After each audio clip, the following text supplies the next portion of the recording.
Alright everybody, welcome to the Tuesday show. My name is James Chen. We've got Hey, I'm Ultra David. Yep, and there he is over How's there. everybody going? I'm Ultra David. Uh-oh, I hear an echo.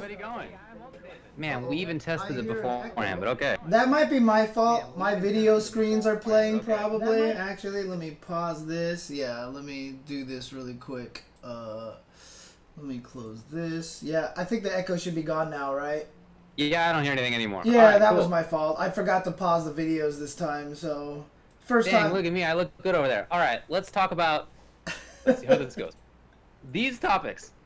We're going to be talking about COVID-19, of course. We're going to be talking about the FGC event cancellations and sort of worldwide cancellations. A lot of stuff to talk about on that front, obviously. We're going to talk about a bunch of tournament results that occurred. We're going to be talking about 5-5 matchup stuff, which we're finally getting back to this time. We got a bunch of viewer questions that are pretty cool.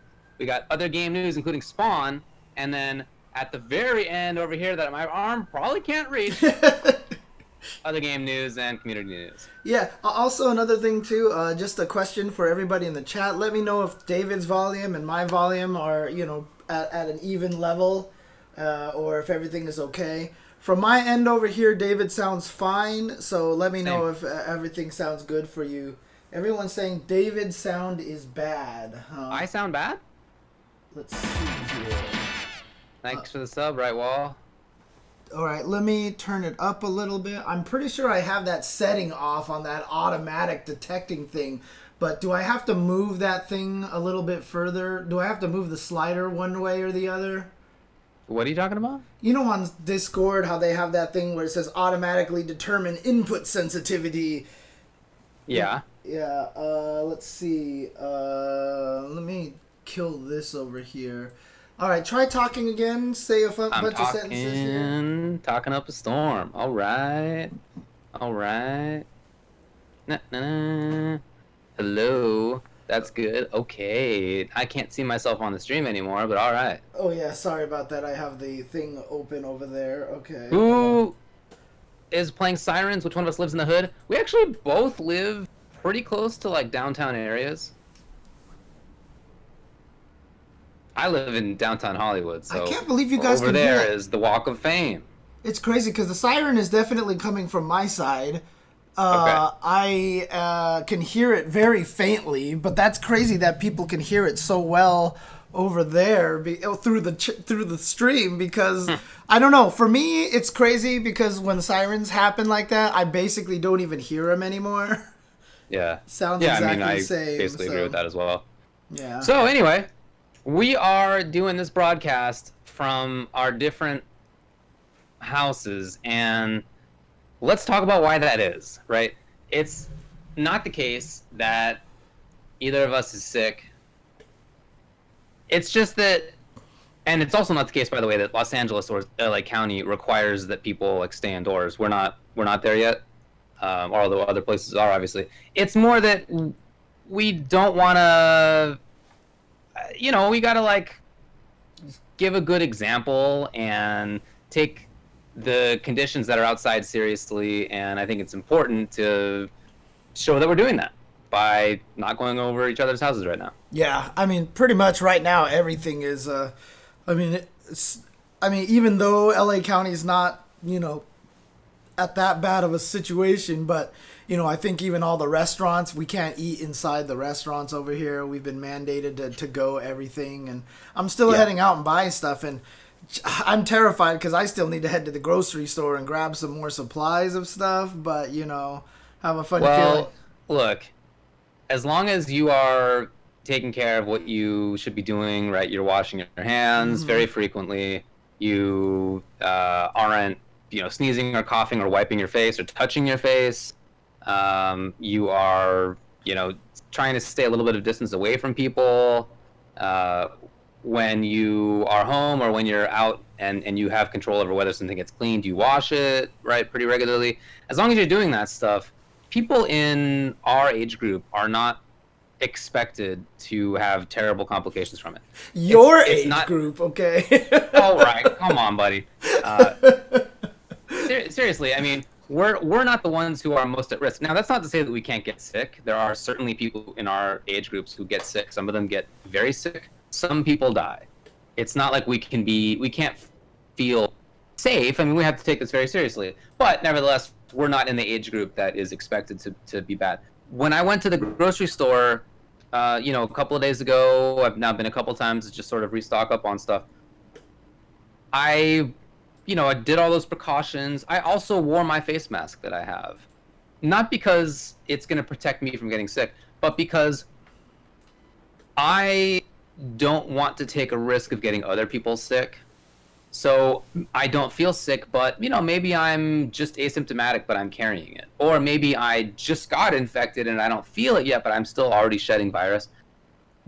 Those could both exist. So I wore a face mask to just, I don't know, from extra precautions, but that's not necessary, of course. Yeah. I mean, it's interesting because, I've been seeing a lot of my friends go through this, but, if I went out and I wore a face mask, I'm worried what would happen, because obviously there's been some, racism towards Asian people that's been going on here. So, but, definitely. But, I mean, honestly, like you said, it's really not about necessarily just, hey, I might be sick or, like I'm being paranoid, or it's just about being a decent member of society, trying to help, trying to set an example, also just trying to do the best that you can, because you never know. Not everybody. I mean, they've reported that people who test positive, some of them, the younger people don't actually, like you said, show the symptoms, but they're carriers and they can infect other people. So, it's just at this point in time, we just got to be good human beings and be safe. Yeah, that's right. Yeah, so I've now been to the grocery store a couple of times. My wife went as well. But yeah, you're just taking it as seriously as you can, and if you're doing that, the risk is, at least to us, is not great. Mm-hmm. But certainly I understand why the cancellations that are going on, right? So big stuff has happened since the last time we did a show. I mean, when we were on the air last week, there were rumors that E3 was about to shut down. Like we knew that was like maybe likely to happen, but it hadn't happened yet. And then it did. Right, E3 was shut down. I mean, the NBA was shut down. March Madness is over. The NHL is suspended. MLB is going to be delayed, and maybe the NFL is. Like a bunch of sports are just canceled or pushed back, or in some places in the world are continuing, but with no audience, right? There's no fans there. It's just the teams themselves playing, or it's just like the wrestlers wrestling in front of completely empty crowds. Right? Have you seen clips of that? Yeah, I have actually. That's actually hilarious. Very weird. And actually someone in the chat just mentioned that Kevin Durant is tested positive. I hadn't heard that. Oh my god. That was today. I heard that today. Oh my god, okay, alright. I mean, look, obviously these guys aren't going to be the ones that are in danger. They have the funds to be able to take care of all this stuff, but, I mean, it's just an indication of why the cancellations of the NBA season are necessary. Because, we found out now, how long has he been carrying it? Like, did he play any games while he had it? Right. And, yeah, and think about people who are, his job, it's not just to play basketball. Involved in that is constant travel. Mm-hmm. Constant travel. Mm-hmm. Coming into contact with who knows how many people. Fans, people who are in the airports, the people who will work at the various stadiums that they go to. He must come in contact with a tremendous amount of people in his position, right? He and other players of various sports. He and other celebrities, right? Tom Hanks got sick. Mm-hmm. Like, those people come into contact with more people than most of us do. So I think it's maybe not a big surprise that it sounds like actually a pretty good chunk of the NBA has coronavirus right now, from what I've read. That's maybe not a big surprise. I hope that they'll all get through it, of course. And like you said, the people, they're very healthy, right? They're literally professional athletes. Mm-hmm. Like they're very healthy, but that's not to say that they can't get very sick and that they can't die. I hope they won't, but there's a risk. There's a risk still. Right, dude. Idris Elba has it as well. Dang. Okay. Wow. I mean, See, wild. this is the situation we're starting to hit all. Like where because obviously you hear it and it's happening to all these people everywhere, and you know how it is, right? You go out and try to buy the lottery because you're trying to win and you barely have a chance, and you feel like other people are getting sick, so but it's not gonna happen to me. But when it the most kind of important thing about it happening to celebrities is that celebrities occupy a more significant chunk, like place in your brain than just statistics, right? Right. And so when it starts hitting the fame, when it hits Tom Hanks, when it hits Idris Elba and Kevin Durant, you're like, oh my God, and now I think it kind of makes the reality a little bit more real of who can get it and who can't. So. Yeah, and this what Showbiz says in the chat that Rudy Gobert, an NBA player who ended up having the virus. Before he found out he had the virus, he made a joke of it, and he touched the microphone, and he was screwing around, right? It's just. I mean, on the one hand, I feel like a little sorry for him because that's the kind of like dumbassery that maybe if I was a kid I would do. But, it's something that we all have to really try to not do. Like, really, take it seriously. Don't treat it lightly. Whether you are concerned about yourself or not. I mean, we all have people who are in the more at-risk age range, right? Most of us have parents or, grandparents or just people of an older age who matter to us. Oh, yeah. Right? Who we really want to make sure are not going to get sick. And it's crazy too because I keep reading all these stories from people our age trying to convince their parents not to go out. Like there's actual. Has that happened to you? Have you had to do that? No, look, my mom is the most paranoid human on the planet. One of the most paranoid people that I know. I mean, she's calling me constantly, just asking, make sure that she was like, are you traveling anytime soon? My mom's not going anywhere. Okay. My dad might be the kind of person to be like, okay, I'm just going to go. Who cares? It's my time. But my mom will probably be the kind of person who's like, you are not going anywhere. And my dad will be like, okay. Okay. Well, that's not how it was for me. So, first of all, my parents are both medical professionals. A doctor and a nurse, to preface this story. And my dad had arranged, in advance to take a week off of work. The intention was to drive up to NorCal to visit my brothers, who both live up there.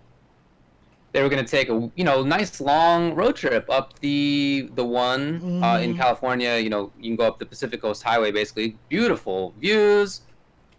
There's hiking to be done. There's wineries to go to. It's nice. It's just a nice little leisurely thing you can do if you're like basically close to retirement age like that. Right. And they insisted on going. I called them and I expressed my concern about them going. I asked my brothers to do the same.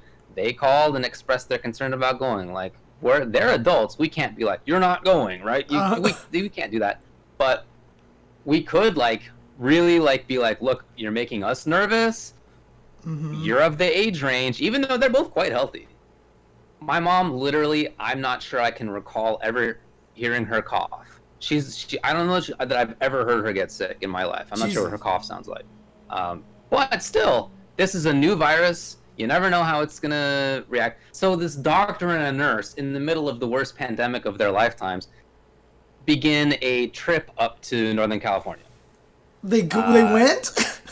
Yeah, they got in the car. And so they started driving up, and they went to Santa Barbara, and they they got some food and they hung out a little bit, and they spent the night in some hotel in Santa Barbara. Oh my God. And we bugged them enough, I think, that they then the next day turned around and went back home. And what their reasoning was it was raining too hard, and so they figured they should turn back around. You know, all right. Like, I've been with them on trips when it's raining, and we still do whatever we're doing. But, you know, whatever they needed to tell themselves, that wasn't like, all right, we're going to give in to our children. If they need to tell themselves, like, it was raining too hard, so it's time to go home, fine.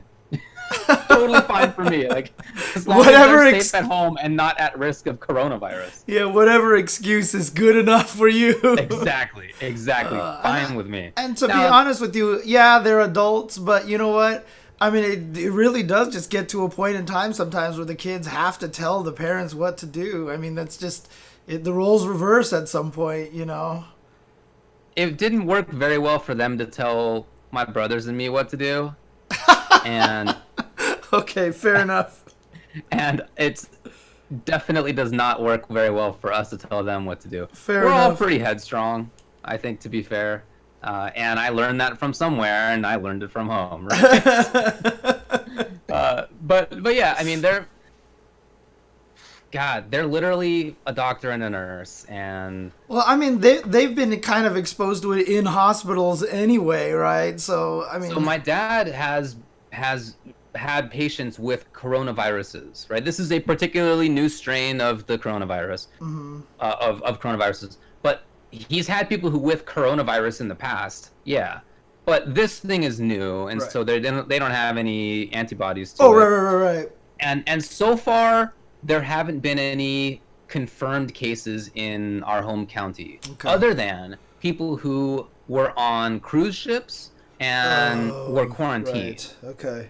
There was one boy who was believed briefly to have had coronavirus, but it turns out like that might be a false positive after all. Okay. So in the hospital that my dad's working in, there haven't been any confirmed cases. But as he well knows, there aren't any tests. I think I told the story last week. At their hospital, which is, you know, in one of the richer areas, in one of the richer parts of the country, they did not even have access to tests. So instead, they had people who had, you know, symptoms that like may be coronavirus, maybe COVID-19, but they don't know. And so they just had to treat it very seriously. So maybe he has, you know, met patients who have it, or at least been in the hospital at the same time that other people have it. I don't know that any of his patients specifically have been among those. But yeah, I mean, maybe that's going on where he works. I don't know. I mean, but for now, at least, just by happenstance, he happens to have this week off because they plan to take this trip. Right. So he's not going to be in the hospital for the next week, and I am selfishly pretty happy about that. Right? He's not going to be there taking any kind of risk. He'll be there afterward again, but you know, at least for now, he's not going to be. He should be at home. Just hanging out. The craziest thing, I mean, you saw the news probably that, you know, the Huawei CEO, you know, Jack Ma is like sending corona test kits over to the United States. I mean, I just don't know how we don't have like these test kits all over the place. I mean, it's not just us too. I was reading a story about how in Italy, some hospitals were running out of like a particular component for the test. And somebody actually brought in a 3D printer and started printing out parts that could substitute. And then, like, the company that provided the machine got mad or something like that, that they were, like, taking away business or something to that degree. Someone in the chat, if they've read more detail about it, I kind of briefly skimmed the article. But, you know, it just sounds like, you know, that no matter where you go, there's always going to be people. I mean, there's the stories of the people who drove around to all the stores and bought all the hand sanitizers so they can sell it online, you know, and you know, people just trying to profit off of these things, and it's crazy. I'm always encouraged by the fact that when these kind of things typically come up, you see it during, you know, earthquakes and hurricanes and even this. A great chunk of the population takes it seriously, works to, you know, help other people, doesn't want to infect anybody else. That's the majority in these situations. But then there are also always the mega jerks like this guy I think it was in the New York Times, who bought up 17,000 hand sanitizer bottles. An incredible number. Or maybe it was even more than that, and that's how many he had left. It's just incredible. there's always that person too. Thankfully, there seem like fewer of those, typically anyway. But you know, if one person buys up 17,000, the damage that they do is just incredible. Yeah. I heard, by the way, that in the end he donated those, so at least that happened. Well, yeah, because he was gonna get. I mean, his house would have gotten TP'd, but it's not gonna happen anymore. So, because and when I read that story, I thought to myself, okay, look, there's no way that the New York Times did the investigative reporting to figure out who took all these bottles, right? How could you even do that? This guy went to the New York Times and was like, I'm having such a problematic day. I can't figure out where to give my 17th or where to sell my 17,000 bottles. I'm being prevented from selling. Like, it was his problem, right? Well, that he wanted to bring to the New York Times for sympathy. A couple of things there. Sure. People were saying that the 3D printed part was for ventilators, not for test kits. So ventilators that were in the hospitals in Italy. And then also some people are saying that the court forced him to donate all those bottles. Because is that so? I hadn't heard that part. He was being investigated. Well, I'm very happy to hear that he's under investigation. That is, yeah, you got to blow him up for that. And in the New York Times, they had pictures of this guy with his family, like he's somebody who you should be sympathetic towards. Yeah, I know, right? You know, come on. I mean, you know. Anyway, so a lot of people this is the life that we're all kind of living right now. Some areas are more on lockdown than others. For example, in the San Francisco Bay Area, the 6 counties in that area are on lockdown. And if it's not something that's an emergency, or if it's not a necessary trip, like to work if your work's still open, or like to the grocery store if you need food, then you can't go out. Right. You're stuck inside. That's the most sort of aggressive policy, as far as I know, in the U.S. right now. But you know, the Center for Disease Control recommended that events under or more than 50 people not happen. There are more explicit shutdowns from many other areas. There's a lot of different takes on how to do this. Unfortunately, there's no grand federal policy because we have a bunch of dinguses in control. But you know, the states, the counties, the cities are taking steps, and I hope that they'll be enough. But so as a result, many of us are now working from home, or we're stuck at home in any case, if maybe we can't work from home, right, as many people cannot. And that's, you know, it's a big change to how all of us are living. Yeah, I mean, one of the other things too, you know, I mean, obviously don't be a big dingus and a selfish person, you know. There's been a lot of really nice suggestions out there from people on how to help other people.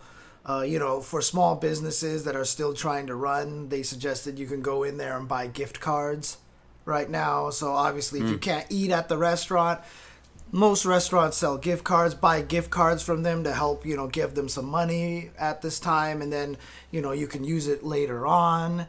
You know, obviously if you see, you know, elderly people there's all these stories out there of, you know, elderly people just not being able to get any supplies or just having trouble. And, you know, there are good stories out there of, you know, companies buying stuff and giving stuff away. I saw one story of, you know, there was coronavirus packs being, you know, made by like group of people to give away for free to, you know, elderly folks and stuff. So, you know, I mean, obviously, you know, the news, we're going to highlight a lot of the jerks and the asshats out there, but, you know, there is definitely some solidarity going on out there, and I think, you know, it's important to highlight those as well, you know, just to make sure that we're, you know, trying to remain positive and hearing the good stories that, you know, make us want to pay it forward or may inspire us to do similar things.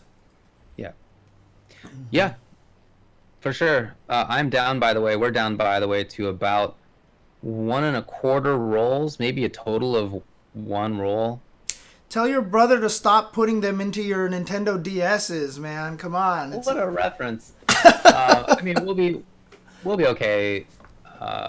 We're having some shift. It should get here. We'll see if that happens. But yeah, I mean, I'm sure we'll be fine.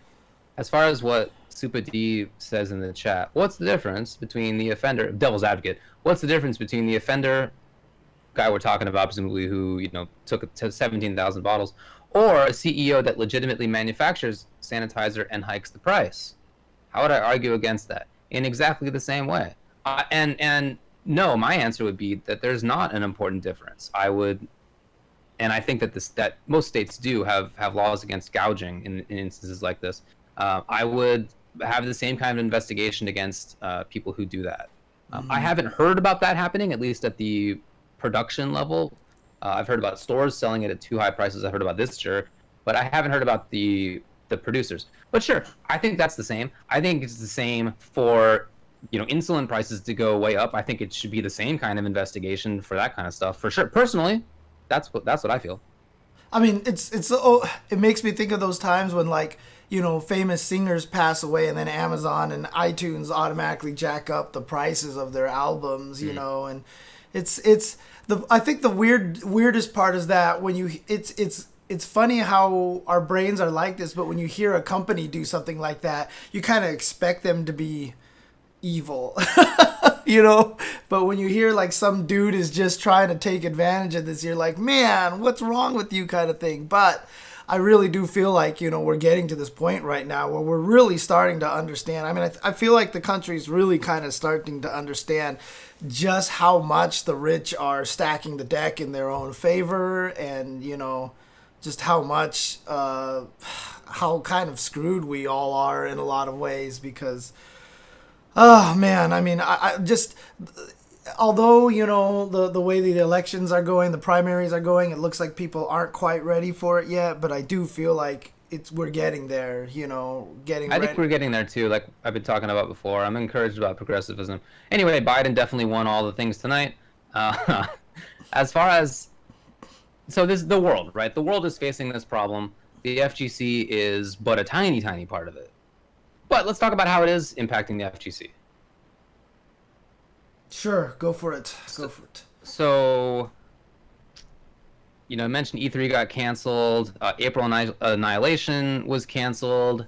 Final Round was canceled. Michigan Masters is canceled. Now, Michigan Masters may be dead forever. I mean, as a result of this, the main TO has already just said that he is not going to keep doing this anymore. Yeah. That he's planning just to go back to being a competitor and commentator because the financial burden was too much, and every year that he threw it, it's so stressful because it's not that you pay after you get all the money to when you run these events. When you run these events, you pay everything up front and just really hope you get everything back. And while some of the bigger events, they do get back and more, but they still have to front all that, ahead of time. And so if anything ever happens, that's how badly they get screwed. I know John Choi was saying that, he might be on the hook for $50K for the venue, and that's not an insignificant amount. It's horrible. And then, like I said, Final Round was canceled. And so they said that they would give refunds for game fees, and that they would give partial refunds for venue fees, but that they could only give 43% refund. Mm-hmm. And that's a very specific number that I feel they probably did the math in terms of like, how much do they need to keep to break even, right? Or at least to not have it not be terrible for them. And they kept that amount. And I certainly, and I hope other people are cool with this. I'm cool with that. Mm-hmm. Right? I mean, I hope people are cool with them not refunding because, not refunding the entirety of it. Because if they did, then they would be personally ruined. And I certainly don't want to see that for anybody involved with that. And I hope that nobody else does as well. Yeah. I mean, you talk about like Michigan Masters, you talk about someone like Larry Dixon, who runs Final Round. I mean, he just had a kid like maybe 2 years ago or something, you know, and it's Final Round being canceled. I'm sure this is going to be the first year in 25 years that there's no Final Round. I mean, that's how much this guy has put into the community and how much he's dedicated to the FGC, and if anybody out there is mad because he's not going to refund fully or something, I don't even know what the situation is with him.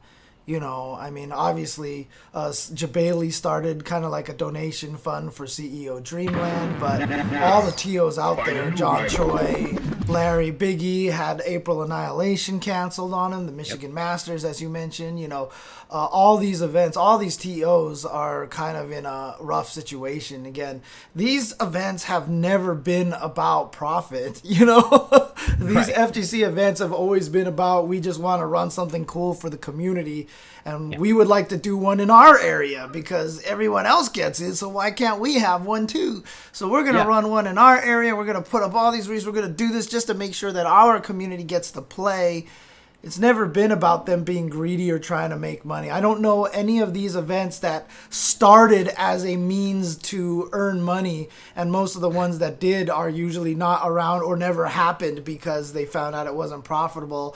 And then they scammed the community, which caused Jabali to start CEO in the first place, kind of situation. Right, exactly, yeah. So that's true. I can't name you a single one of these events that started as a means of profit. I don't think anybody got into this. And that lasted. Yeah, that lasted. I don't think anybody got into this, as a specific way to make money. They're all doing it for the community. So, Yeah, for sure.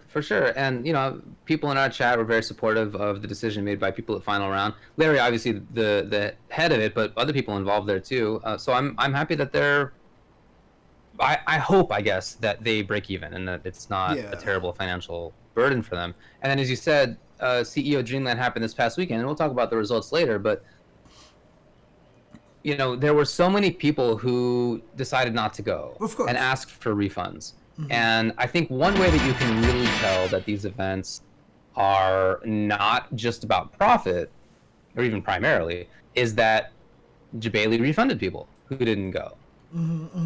These weren't people who Jabali was obligated to refund, right? I mean, the event still went on. They could have gone. They believed they shouldn't have gone. They're probably right about that. Right. But Jabali refunded them still, and in doing so, gave up who knows how much money. I mean, a lot of money, right? Many thousands of dollars. I would guess 5 or 6 digits, even not 6, 4 or 5 digits. Of stuff of money that he lost. So as a result, people began giving him donations, and then he asked for more donations. And I think that's very reasonable as well. I don't want Alex Jabali or CEO gaming in general to go bankrupt. I want there to continue to be CEO events. He's my friend, and I want him to be okay, right?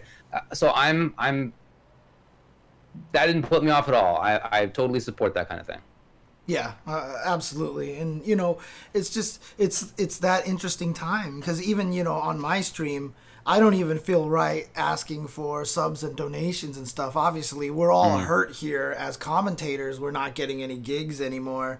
And we're kind of in bad situations, but everybody is, right? I mean, is it my place to sit here and go, oh my God, give me everything, support me? Because look how sad of a position I'm in. Oh, woe is me. But like I said, everybody's suffering right now. And, it's not a pretty picture out there. And honestly, if you do have the means, like I said, talked about earlier, buying gift certificates to your favorite restaurants or, or even just your favorite content creators, right.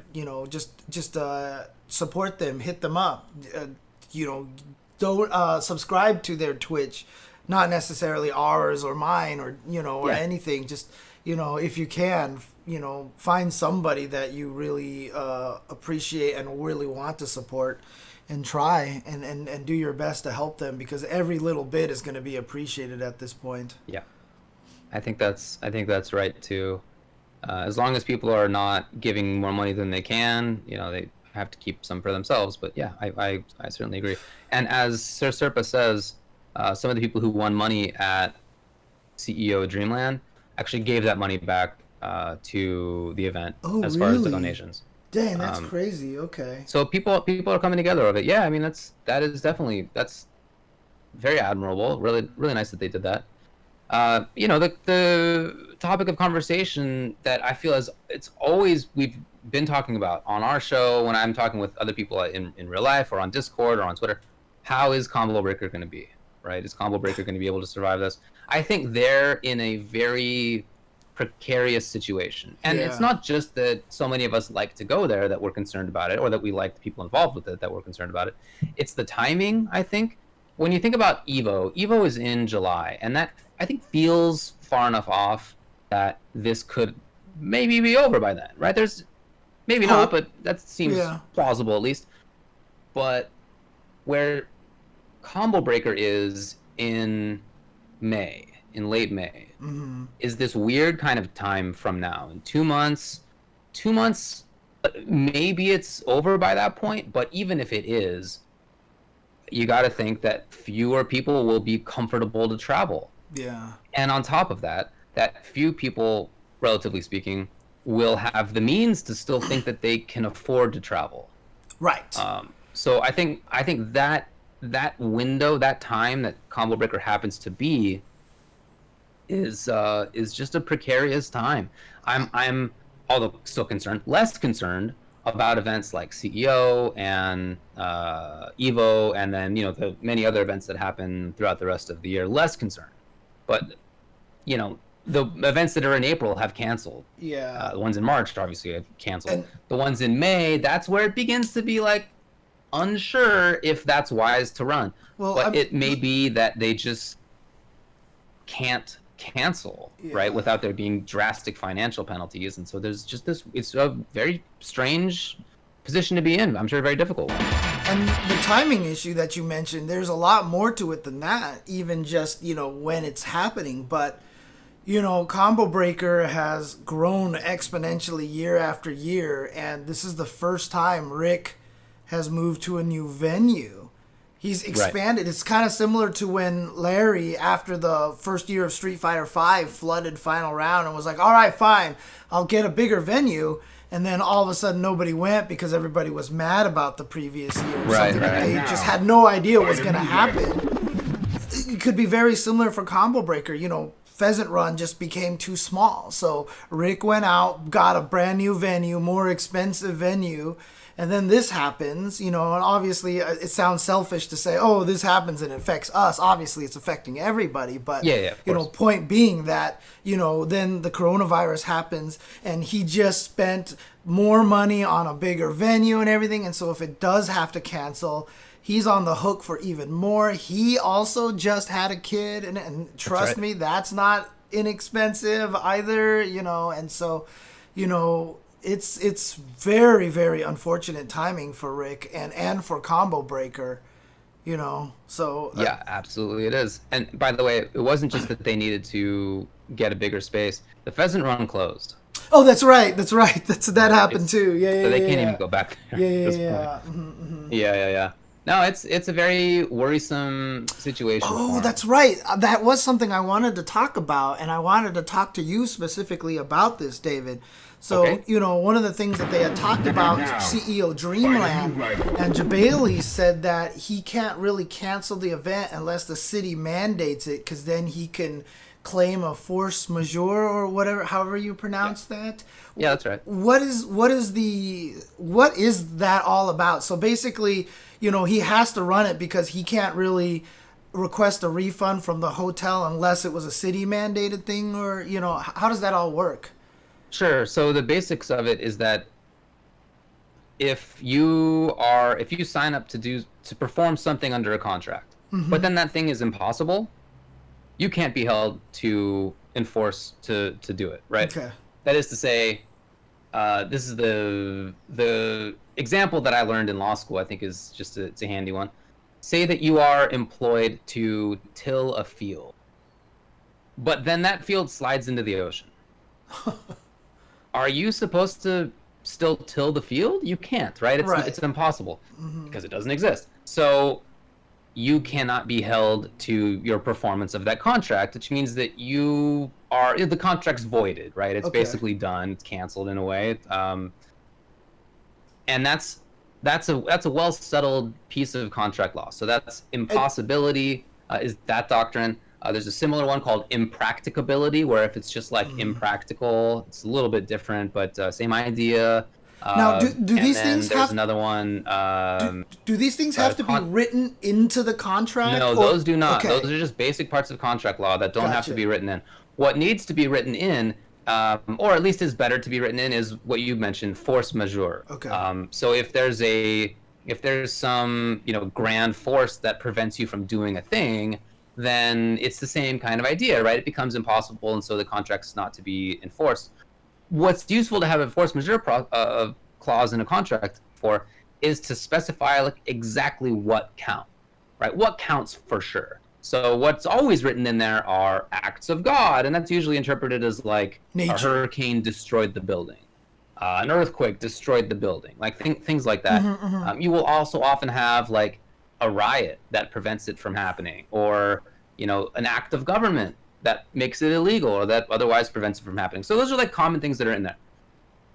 And also, the reason that people are concerned about the, whether the government shuts it down or not, the reason that might be helpful is that if the government requires that an event be shut down, then it is impossible for the event to go on, and so they can't be held to the contract, right? So if the contract says, if you guys back out, you're going to be penalized $100,000. That means if you cancel, then you owe $100,000 to the hotel. But if instead the government says that this contract can't happen, it's impossible, you're not canceling, and so you don't have to pay. Right. It's just that the contract's over. It's just voided entirely. Right. So that is the best case scenario for many event organizers right now, not just in the FGC, but in other stuff. They're hoping, basically, that the government says that you can't do these things. Right. Because if the government does not, if they have to cancel themselves, they're on the hook big time. If they don't cancel and they continue through with it, like with CEO Dreamland, so few people go right now that it's almost like you did cancel in terms of how much you owe as a result, right? Okay. So yeah, event organizers are hoping that governments shut them down. Yeah, I mean, that's what happened with NCR. Choi was planning to go through with it, but then, the county closed it down, and, hopefully he won't be on the hook for the $50K. So it's really important to read it's always important to have a lawyer, right? But it's super important to understand exactly what those things say. The county that they're in, Santa Clara County, said that events that have 1,000 or more people at the same time in the same place can't take place. Right.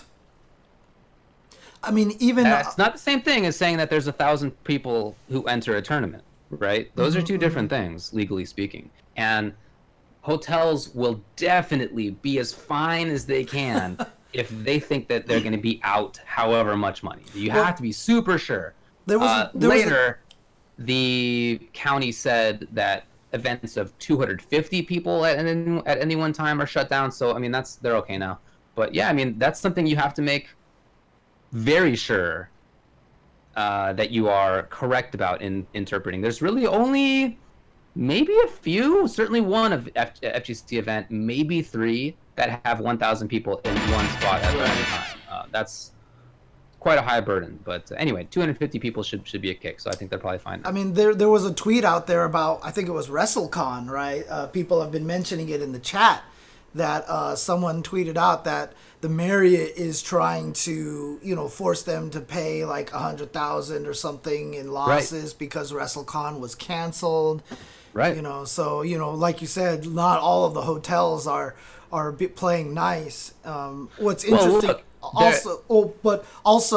just wanted to bring up the fact that Joey, Mr. Wizard, retweeted something that said Mandalay Bay is shutting down for a little bit. So Mandalay Bay is actually just shut down right now. They said right now, you mean? Yeah, right now. So obviously if that happens and it extends all the way through end of July, then Evo's going to be canceled no matter what. So right.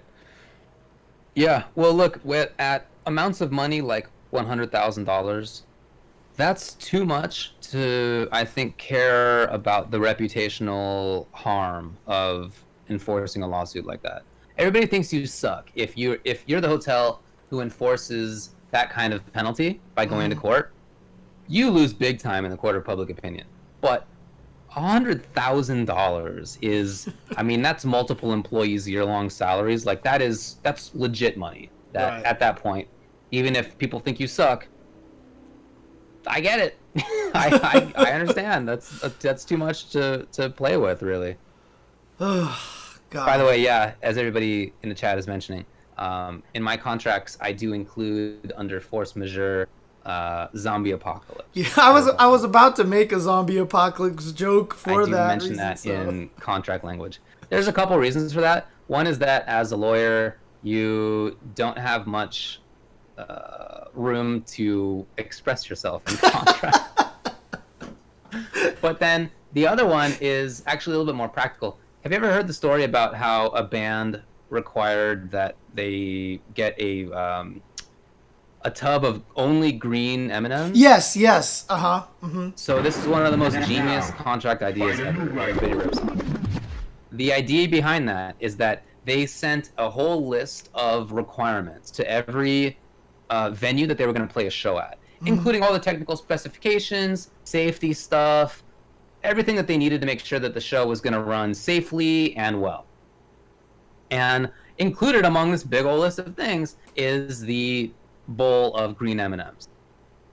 They don't care about green M&Ms. Instead, they want to make sure is that the people reading the contract have read it so closely and that they've stuck by every single thing so well that they've even done the bowl of green M&Ms. And so if they go to a place and there's no bowl of green M&Ms, then they can know that the people who are running the show didn't read the contract closely enough and didn't abide by it closely enough. And so that's like a sign that they would go and, investigate to make sure that things are safe and that the show will be well run. And even if they came back and said, "Are you serious about this? Do we really have to do this?" That's good enough. They could say, "No, right. You don't have to," but at least we know you're reading the whole thing, basically. That's right. It's so smart. So so when I heard that story originally, I thought they were just being jerks, but I mean, that's crazy. I didn't realize that was the goal. That's actually they're just being prima donnas, right? Yeah. But no, yeah. That's awesome. And then as a result, you get the best flavor of regular M&Ms.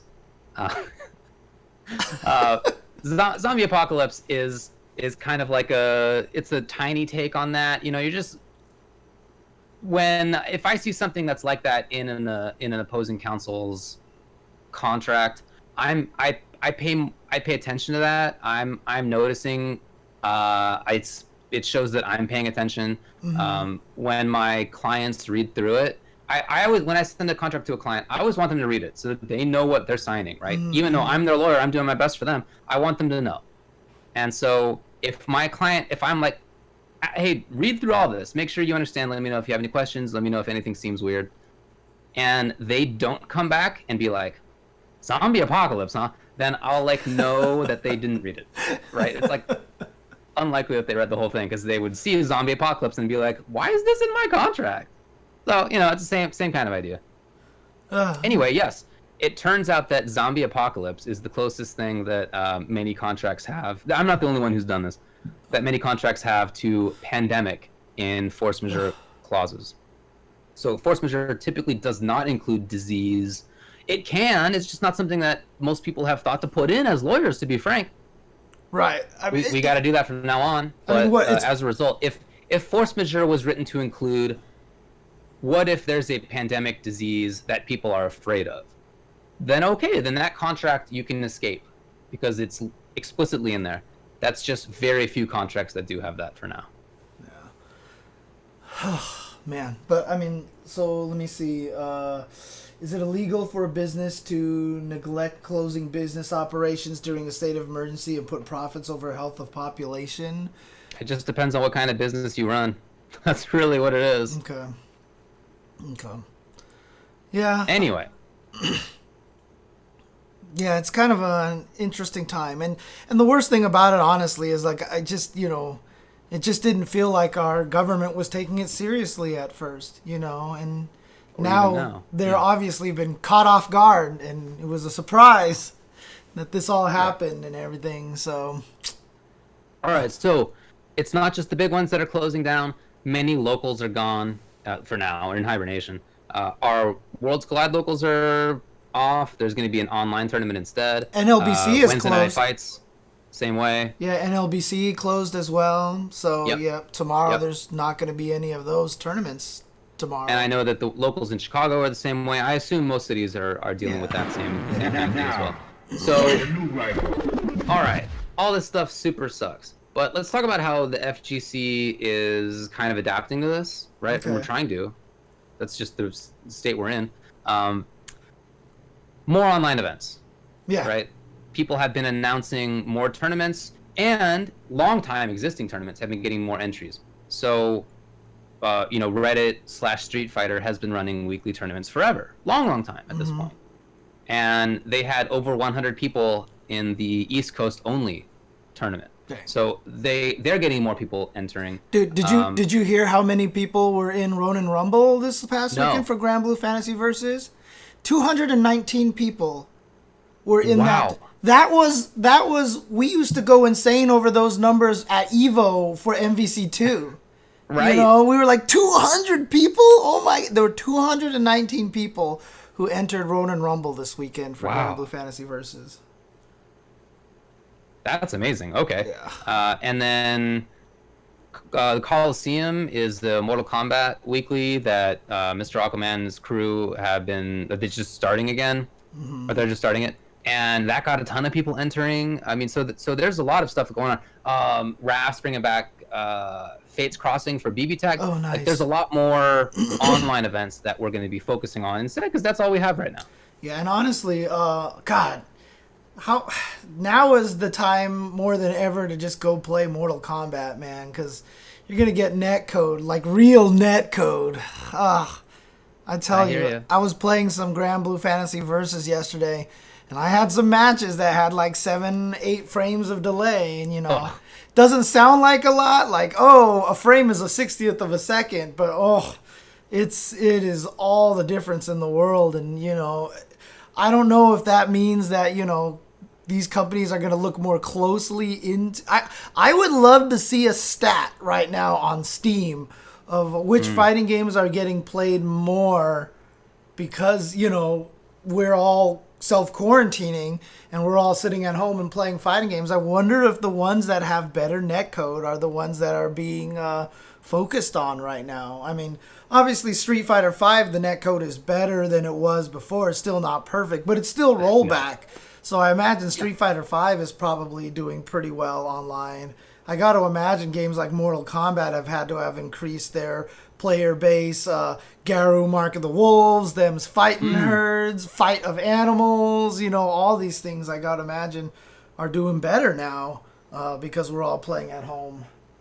I would think so, and I know as well that some server problems have been there because of all the people playing online. Xbox servers have been in trouble. Discord was down for a while. Dude, is it just me? But I was trying to watch videos on YouTube and things are chugging. Even YouTube. Yeah, I've had things chug on YouTube, on Twitch, on Disney Plus. It feels like it's more than just, hey, it's my internet. So yeah, I think it probably is more than that. Yeah, just servers are getting hammered out there because so many people are home. So if you want to play fighting games online, now's the time to do it, because so is everybody else, which is nice at least. An additional way that I wanted to highlight that some people are helping this, we were talking about how if you still have disposable cash that you can safely, without risk to yourself, help other people out with, then Tenno did a really nice thing.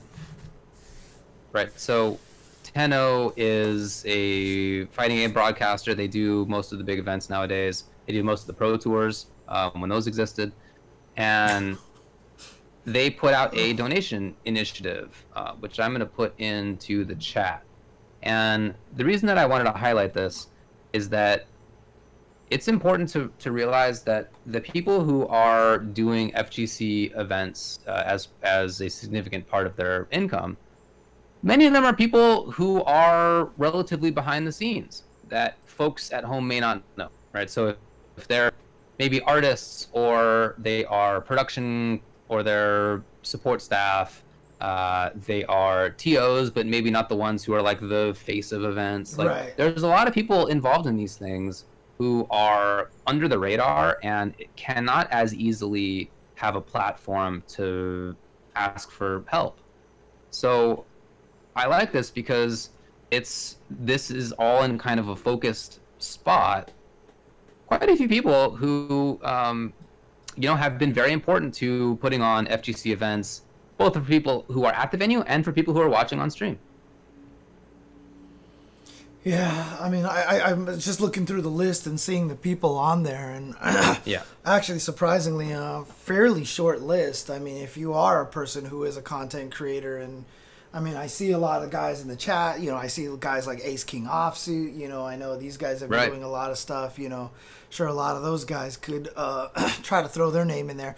I mean, I'm not sure if I want to put my name directly in there because UltraChen TV's in there already, and it would just feel weird if I put myself in there and I had 2 entries in there. I don't know, it'd be kind of weird. So I hear you. So, but if you are somebody who wants to get your name in there, this is the brainchild of, you'll never believe it, Hanzo Gonzo. Dude, look, it's Hanzo Gonzo's one of those people that his mind is evil and his heart is good. Yeah. He's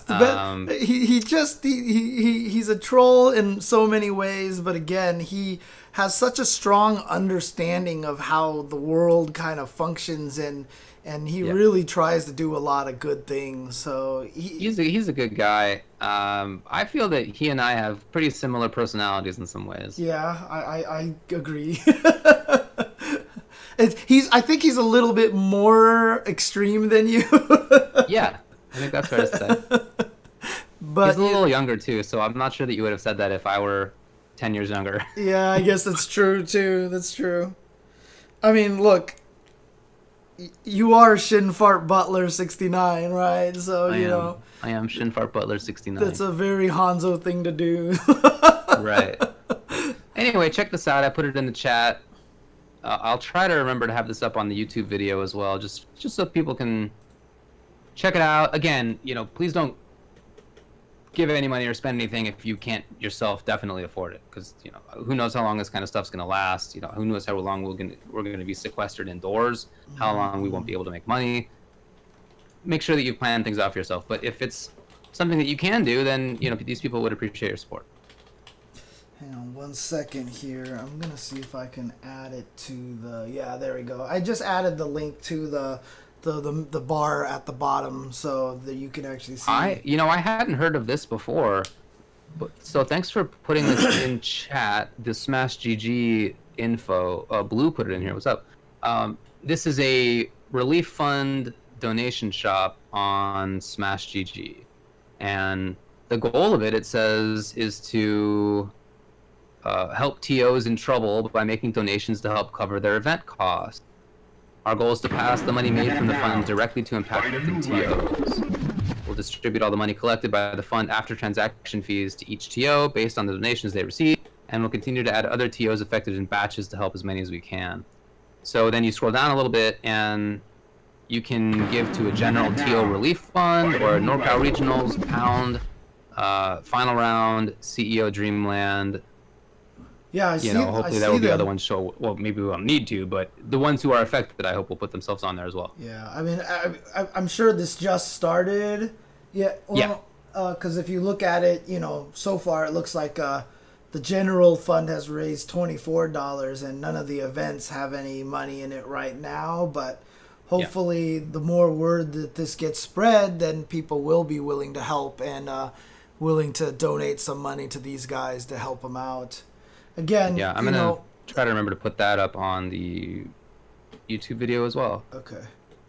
Yeah, and again, one of the things is it's, there's no. I've been talking about a lot of these TOs. I've been highlighting certain ones, but none of these TOs really deserve it more than any other TO. So whichever one is your favorite, whichever one you feel like supporting, please do. I don't feel like anybody should sit here and be like, nah, this guy doesn't deserve it. These people, it's like, it's not a fight. It's not a contest.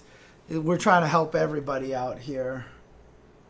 I hear that. And again, I know that many of us are actually or will be in the future. So if that's you, don't even worry about it, right? Just make sure that you're doing your best for yourself and people who matter to you up close. Anything else to say about ways that the FGC is trying to adapt to this? No, nothing comes to mind. Okay. Well, anything else to say about the COVID stuff in general?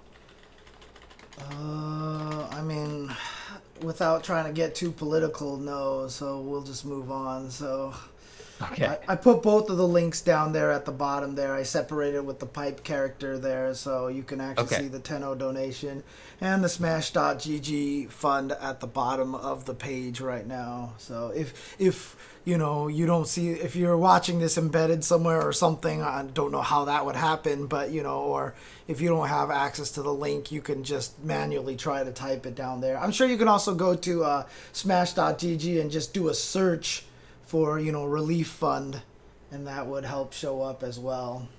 So yeah, Wednesday Night Fights and NLBC are doing online tournaments. I think that's probably something that many locals are doing. I don't know them all, but that's my guess, because I know that the ones in LA are doing that, the ones in Orange County are doing that, the ones in Chicago and New York are doing that. Those are just the ones that I know. I know the people there. yeah, I see some people. I imagine that's happening in other places too. I see some people in the chat yelling at me to stop touching my face, dude. It's like so hard. I understand, and that's in part why I wear the mask when I've been going to the store as well, because I have the same habit. I'm sure I've been doing it the whole time without even realizing it. And if I have a thing that's on my face, then I can't touch my face. That's probably a good idea. When I go to the grocery store, I think I might just have to do that. So yeah, man. Just wear one of these things. And I have glasses on, so I'm not going to be touching my eyes all the time. So I basically have, you know, some protection on the old face here from myself. I mean, my problem is, like, I just like touching my face all over the place, and I have like a, you know, this like almost kind of minor rash on the side of my face, and so I've been scratching it a lot and everything. Bummer. Touching my ear all the time, and it's not good. Bummer. All right, dude. Well, look, you want to take a break and come back and then talk about tournaments? Do you want to take a break, or do you want to just go through this whole entire thing? Because I know at 8 o'clock. We gotta we need to transition over to Spawn, right? So I would like to take a break so that I can go or heat up some pizza. Okay, fair enough. All right, let's take a quick break and we'll be right back. Okay. Worst thing about this whole situation too, and it's not even just, you know, the virus just making me kind of depressed, and you know, my brother is working from home now, so he's not waking me up to go to lunch. Dude, my sleep schedule is so destroyed at this point. Jasmine is sleeping. She's chilling. I can see her right now. I don't know where Nathan is right now. He might be downstairs in the bedroom sleeping as usual. God, I mean, we were tweeting at each other, Nirima. We were tweeting each other. I saw you tweet at me at like 7 in the morning, and I was like, why are you awake? But of course, I was awake too.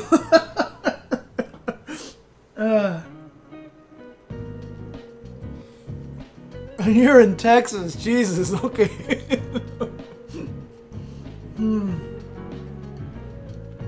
Crazy how things are going. But, you know, I'm just trying so hard to... I gotta get my sleep schedule back in order. But also a lot of it is just, I've been doing a lot of video editing, and the Grand Blue Versus and the First Attack episodes are a lot more hard to edit. So I've just been staying up and doing a lot of editing, and I'm probably gonna be doing the same today. Gotta work on the slides for First Attack for this Thursday as well.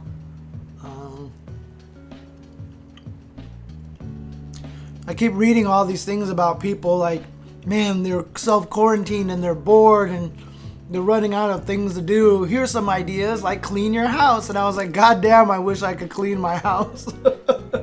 Oh, man. Well, it's also, I think it's because of the time change as well.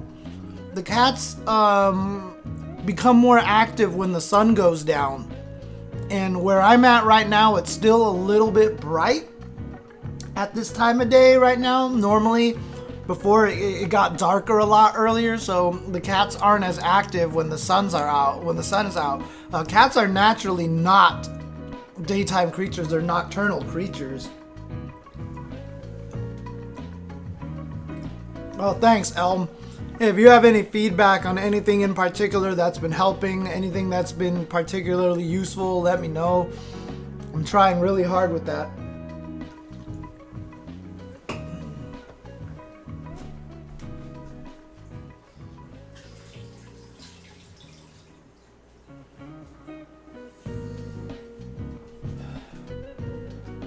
But to be honest with you, I'm not sure how much longer I can do these first attacks and streams and stuff, because at this point in time it might be imperative for me to get back into the workforce right now. Because yeah, finances are not in a happy place right now, so I have returned. yep. Dang, look at you chomping away at pizza. Chomping away. Was that a microwave pizza or is that leftover pizza? Leftover pizza. Leftover pizza. Looks good. Makes me want to order some pizza now. Well, it was just like whatever Trader Joe's version of DiGiorno pizza is. Oh, okay. Dude, I mean, if you go to job interviews, don't shake hands, dude. Just don't do it. Nope. By the way, I too am applying to law firms. What do you want me to show you, Mr. Friday? I don't have anything here to show you. Alright, man, we ready to come back?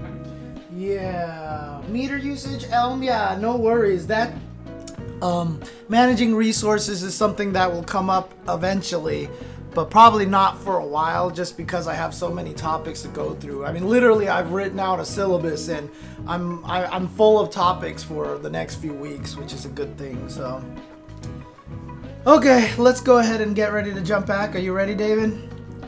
I am. Like I said, I'm not going to do any mic off or mic on. I'm just gonna go straight back in. So, and I'll. All right. Well, you bring us back in then. Yeah, I'll introduce us as soon as this music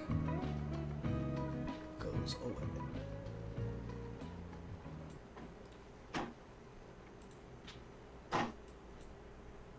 Hello, everybody, and welcome back to the Tuesday show. We have just talked all about the FGC and, you know, the coronavirus going around and everything, but let's just talk about FGC stuff now. Let's just talk about some nice old fun FGC stuff. Did you see that? No, what happened? Ajax opened the door and he came in with his tail high. Oh, because he wants the pizza. He smells the pizza, right? He just hates when doors are closed. Oh, really? Come on, bud. You might as well cut up here now. Oh. All right. So, a few things.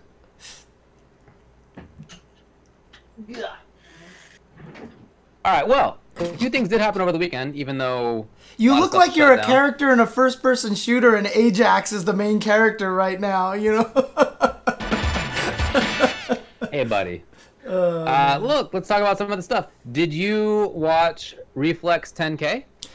Yes, I did, actually. This was the Ultimate Marvel vs. Capcom 3 tournament in New York. Mm-hmm.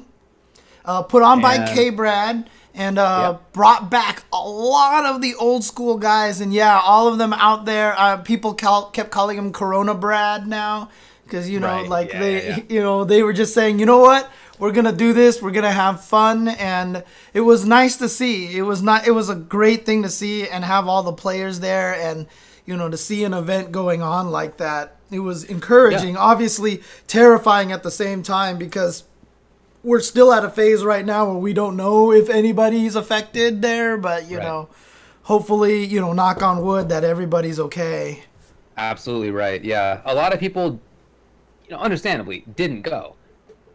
Ryan LV didn't go. Justin Wong didn't go. You know, hard to name them all. A lot of people didn't go. I mean, Justin even told me that, you know, whenever he travels, like, he can't really go back to his family for a few weeks until he's sure he's not sick. I mean, that's kind of the extent that they're going. And again, I just looked at him and was like, I don't blame you at all. That sounds like the smartest thing to do, you know? Yes, it does. Yeah, absolutely right. Mm-hmm. So some of the, you know, sort of best players in UMVC 3's history didn't go, but still a lot of the best players in its history did go. Yeah, I mean, I was even surprised that F-Champ flew all the way out there from the Philippines. Right. So he was out there, and in fact, I can't believe, I mean, everybody was, it was the talk of the tournament that it happened that for fourth place, the fourth place match was between Filipino Champ and Kane Blue River, Right. Okay, so results, right? So winner of it was Dual Kevin. Yeah. Deadpool Dante Hawkeye. He, has been great, right? Nowadays, you think of him more Street Fighter V, but in Marvel Infinite, he did great.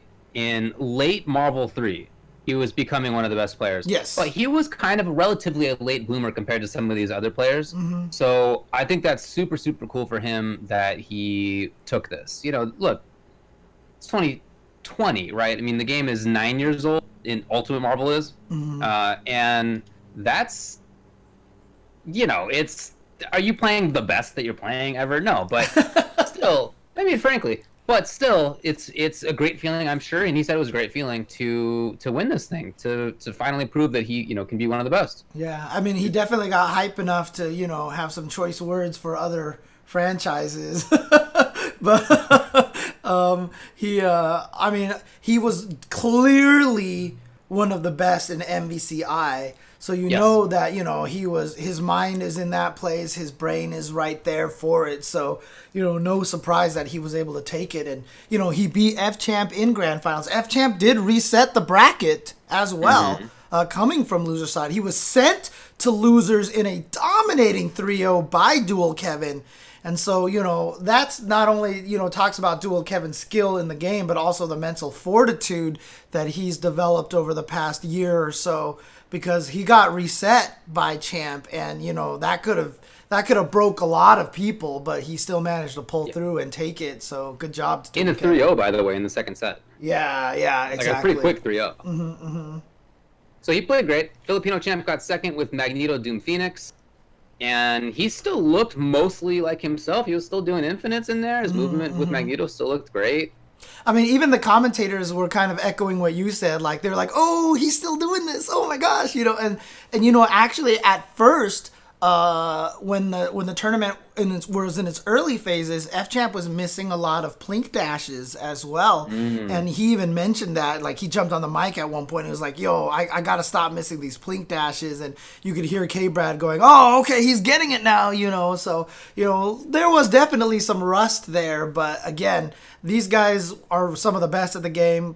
Getting back to it's going to be like riding a bike for them. So, no surprise that F-Champ got second place. Third place was Priest from Southern California. And fourth place was, as I mentioned earlier, Kane Blue River.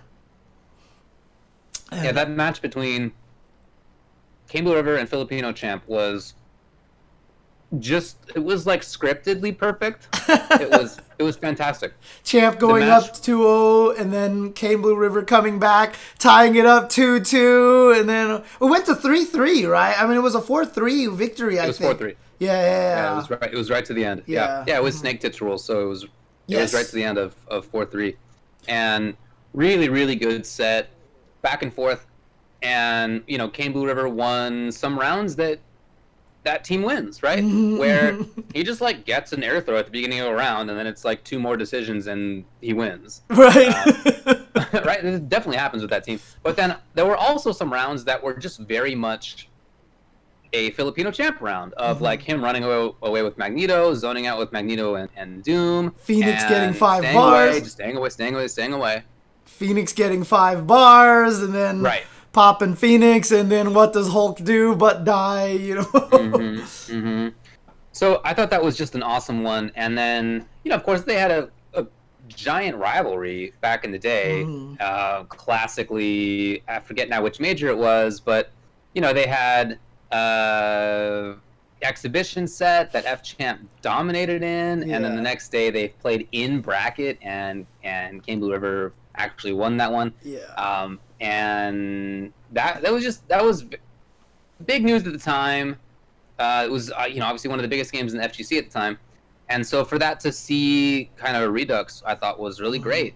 And what I liked too was that at the end, F Champ who won it wasn't a dick about it. Yeah, Right? yeah. He gave Nico a hug and congratulated him and patted him on the back a lot.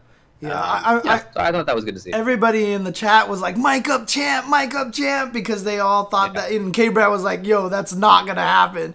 And interestingly enough, I feel like even if they had mic'd him up, I don't know if he would have said much, to be honest, because he was concentrating. And I think even Champ knows at this point in time, as much as he wants to, discredit Kane Blue River. And, again, he said he didn't regret the things that he did in the past, but he has more respect for him now. Champ is going to champ. But the thing is, I think he knows that he has to concentrate and work to beat Kane Blue River. And so, as much as he wants to pretend, that Kane Blue River isn't capable, he has to respect it. So the thing about that team is that it's one of the most barbarian fighting game characters in any fighting game ever. It's the true definition of Unga, I mean, for sure. It's not that you get to be an idiot with that team. It's that to play that team the best, you have to be an idiot.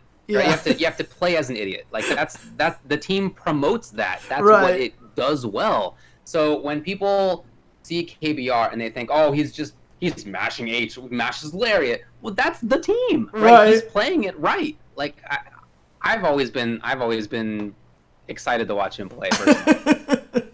As you can tell, fifth places were Inside, aka Unknown, with Wesker Sentinel Viper and Joker with Magneto Zero Sentinel, and then seventh were Joey D with Zero Doom Virgil, and G4C Frankie G with Magneto Doom Virgil. Cool for Unknown to get up there, but that's unfortunately for him, that's like what he often did. Yeah, Right, he would like play great, but like not quite. And he has a different handle now. Inside, cool to see Joker out. One of the guys was saying on stream that was the first time he had traveled in most of a decade to the U.S., which was okay, pretty cool. Joey D, I think won Evo, but here he is this year. I mean, when it was obviously a side event. Tournament. And then Frankie G had the worst loss that I have seen. I don't know if I saw this in a fighting game set, maybe ever. Honestly, worse than DRA? I mean, yes. Really? I really think so. What happened? I didn't see what he was about to win 3-0, which again, under Snake Tits rules, if you win 3-0, then the set's over. Right. But if the opponent wins one game before you get to 3, then it's first to 4. Yes. He was about to win 3-0, and he did some nonsense. I don't even know what it was. He tried to do some stupid meaty super nonsense, whatever, who cares, and it screwed up, and he ended up getting whiff punished, and he died. And after that game, his brain was broken. Oh no. Sure. And he lost 4 straight games, and he did it in just almost like self-cruelty fashion.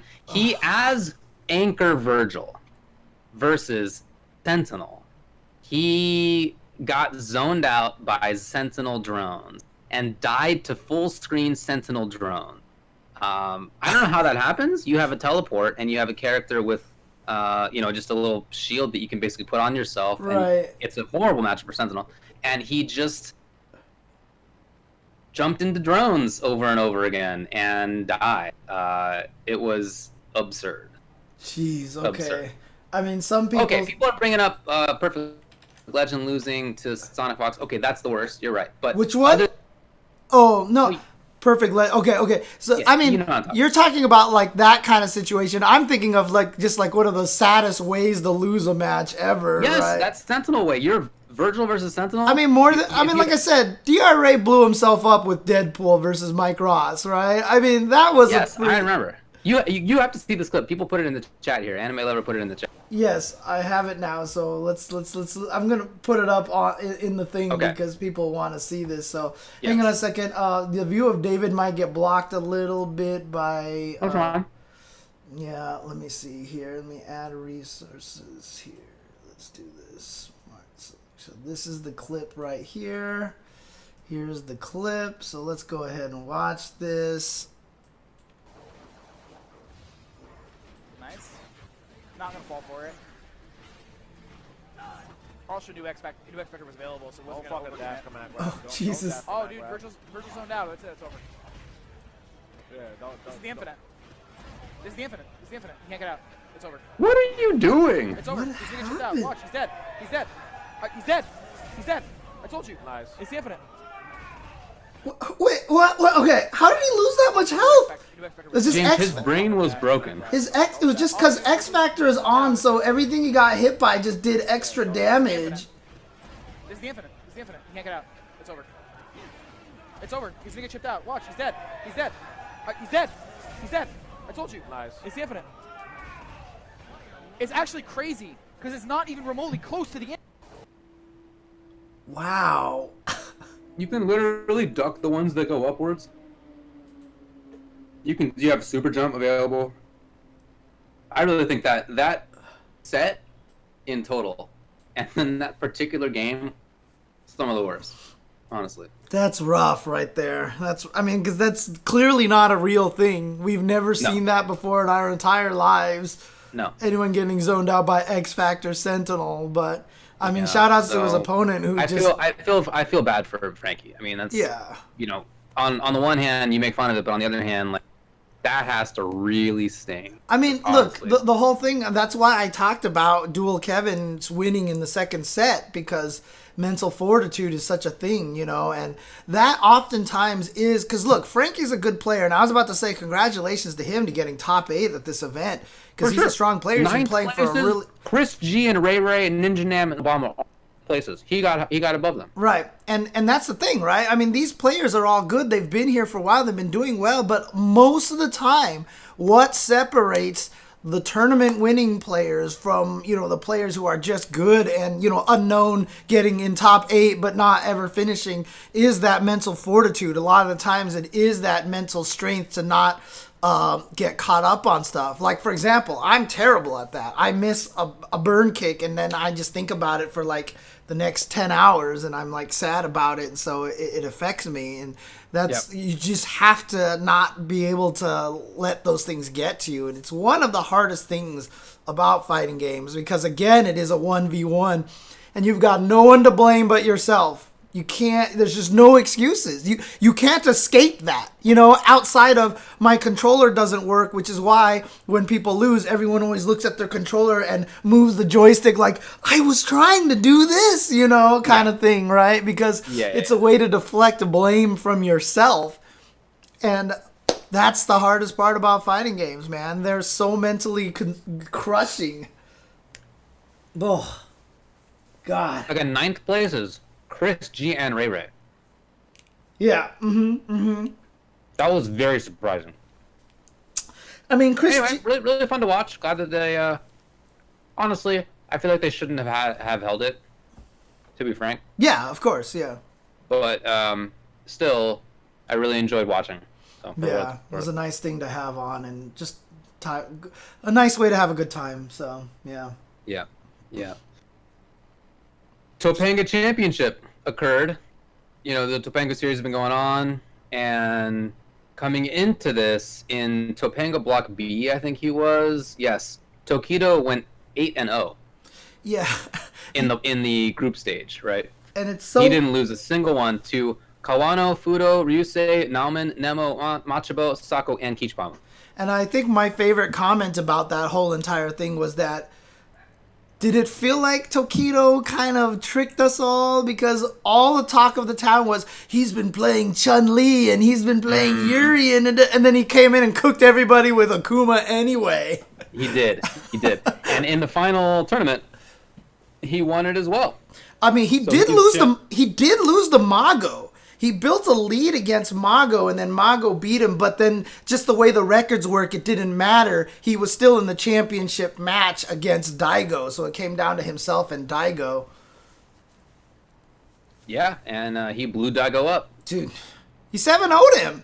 He 7-0'd him. He's 7-0. So, shout out to Tokido, who looks like he's starting off this year unstoppably. Yeah, and not only did he 7-0 him, but we saw how emotional he was when he lost that first to 10 that he had with Daigo, and he was just as emotional, because you can imagine that I beat Daigo 7-0. You know, Daigo, the man who, when he has time to prepare for you and he has the Right. adjustments and prep time, Daigo, etc., you know. But the fact that he 7-0'd him, I mean, after he won, like his head fell down and he was tearing up. He was that emotional about the situation. It took him a while before he could get up and actually, you know, bow to Daigo and everything. It was a right. very emotional win for him. But, I mean, super dominating, and the guy is so good. He's just So good. ridiculous.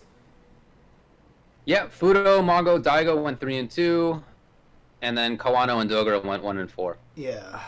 Yeah, shoutouts to Tokido. He's amazing. And honestly, really impressed by, like I said, Mago did beat Tokido in a set as well. So, I mean, it looks like Mago doesn't have to wait till September this year. It looks like he's just starting off very, very strong. And that makes me happy to see as well. Because even at Evo Japan, remember, he got, what, top 3? Was he second place there or second or third place? I can't remember, but he was one of those two. But, you know, Mago clearly is in peak form right now, so good job to him. And it's so funny too to see Daigo, Tokido, and Mago, because Markman put a picture up from a long time ago when they were all on Team Mad Cats. Remember, like, and here they still are, man. Here they still are. So Still some of the best. yeah, that's All true. right. Maybe that means in September Mago will even be twice as scary. Right, yeah. CEO Dreamland happened as well. We talked a little bit about sort of the general refunds and whatnot of the tournament, but as far as the results go, in Super Smash Bros. Ultimate, Sam Sora won it, Peach and Zelda. Cola was second with Roy, Cloud, and Snake, and then ZD got third with Fox. I watched some of that, but I also watched, I think, all the top 8 of Melee. Oh, did you? Oh, nice. Okay. Yeah, okay. I watched a bunch of it. And that was won by Liquid Hungry Box with Jigglypuff. It's probably not a big surprise. But what I thought was cool, though, was second place SS Colbowl with Fox. He was close-ish at times. I mean, he lost in... Boy, I think it was winner's semis, right, to Hungry Box. Yeah, that was 3-1 loss. And then in grand finals, he got 3-0'd. But many of those games were close. I don't know. I mean, they take that the way you will, but you know, Hungry Box is just super dominant. None got third. UIU None with Captain Falcon as well. Okay. Yeah. No, he took it over None. That was cool. Right. MVD won Smash Bros. 4. Dang, and Brawl they had as well, which was won by Player 1. And then ePad 10 won Super Smash Bros. 64. Oh, nice. Okay. Sick. Okay. All right. Well, those are the results that I have. But you also were there for Ronin Rumble, right? Yeah, I got to do top 8 for Ronin Rumble for their inaugural Grand Blue Fantasy Versus event. And like I said, 219 people were in there. Needless to say, it ran overtime. Okay. But despite that, you know, it ran very smoothly. People did, you know, look, I talked about this yesterday on my own stream. I love the Arxis lobbies so much. You know, the fact that you can actually have the little guys running around in the little thing. I don't like it when it's Dragon Ball, when it's the main menu. That's terrible. But when you actually have the option just to jump into the lobby like that and play, I like that so much more because, dude, the best part was that, you know, you had the two players playing in grand finals at the machine in the game. And all the people spectating, like the commentators, were all crowded around the machine. It totally looked like they were all like trying to look over each other. It was actually kind of funny. So, but Kitty ran away. But Ajax. the top 8 was really good. It was really exciting. Really set up a New York versus Maryland rivalry. Tempest NYC took it in coming from losers bracket against 56K. So New York City claimed the first victory there. 56K from Maryland, from the DMV area. Using which character? Tempest NYC was using was Tempest NYC the Charlotta player? Yeah, I think he was believe so, Charlotta and 56K. You know, it's so crazy how when we commentate these matches, it's so hard to remember who's been playing what. 56K was using gosh, who was 50? Lancelot. That's right. It was Lancelot. Okay. And but yeah, so third place went to So Sick Nash fan, who was using Matera. Really awesome, cool. Matera play. Matera's really good. I mean, I don't say that as a surprise. It was really cool to see how well he was using that character. It's a character that I'm looking into playing as well. Lost Soul got fourth place. Fifth place is Fairy, right? What's that? Doesn't he play Fairy? Yes, he plays Fairy, and Fairy is god, what a character, man! Oh yeah. Gosh. Fifth places were Diaphany and Slay, and then also in seventh place were Sway and Julio Fuentes. Julio Fuentes back in the scene. When I saw that, I was like, is that the same Julio Fuentes? And they're like, yes, it's NorCal Julio Fuentes. And that warms my heart to see him back in and playing this game because, you know, obviously he's one of those players that, you know, probably just the way he held the joystick and just it wasn't right and it hurt himself. I mean, different people are going to respond to different controllers in different ways. I mean, obviously the hitbox is very ergonomic, yet it kind of ruined Sajam for a little bit, right? So, you know, the way that Julio was playing the joystick did not work out for his hands. And so the fact that he's back in it, got top 8 in a 219-man bracket, really, really cool to see. The matches all looked pretty solid as well. You know, even though it was obviously delay-based netcode, I know that they said there was a couple of matches on stream that were clearly pretty bad, but for the most part, it seemed like it was manageable. People were getting their Matera loops.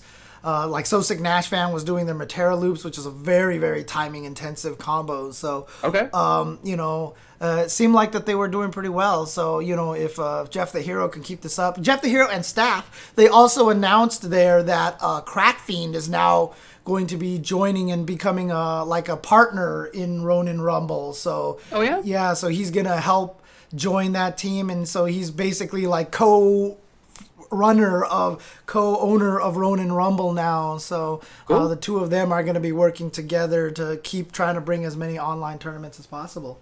So that's great. Yeah, but again, really, really good matches, really fun matches.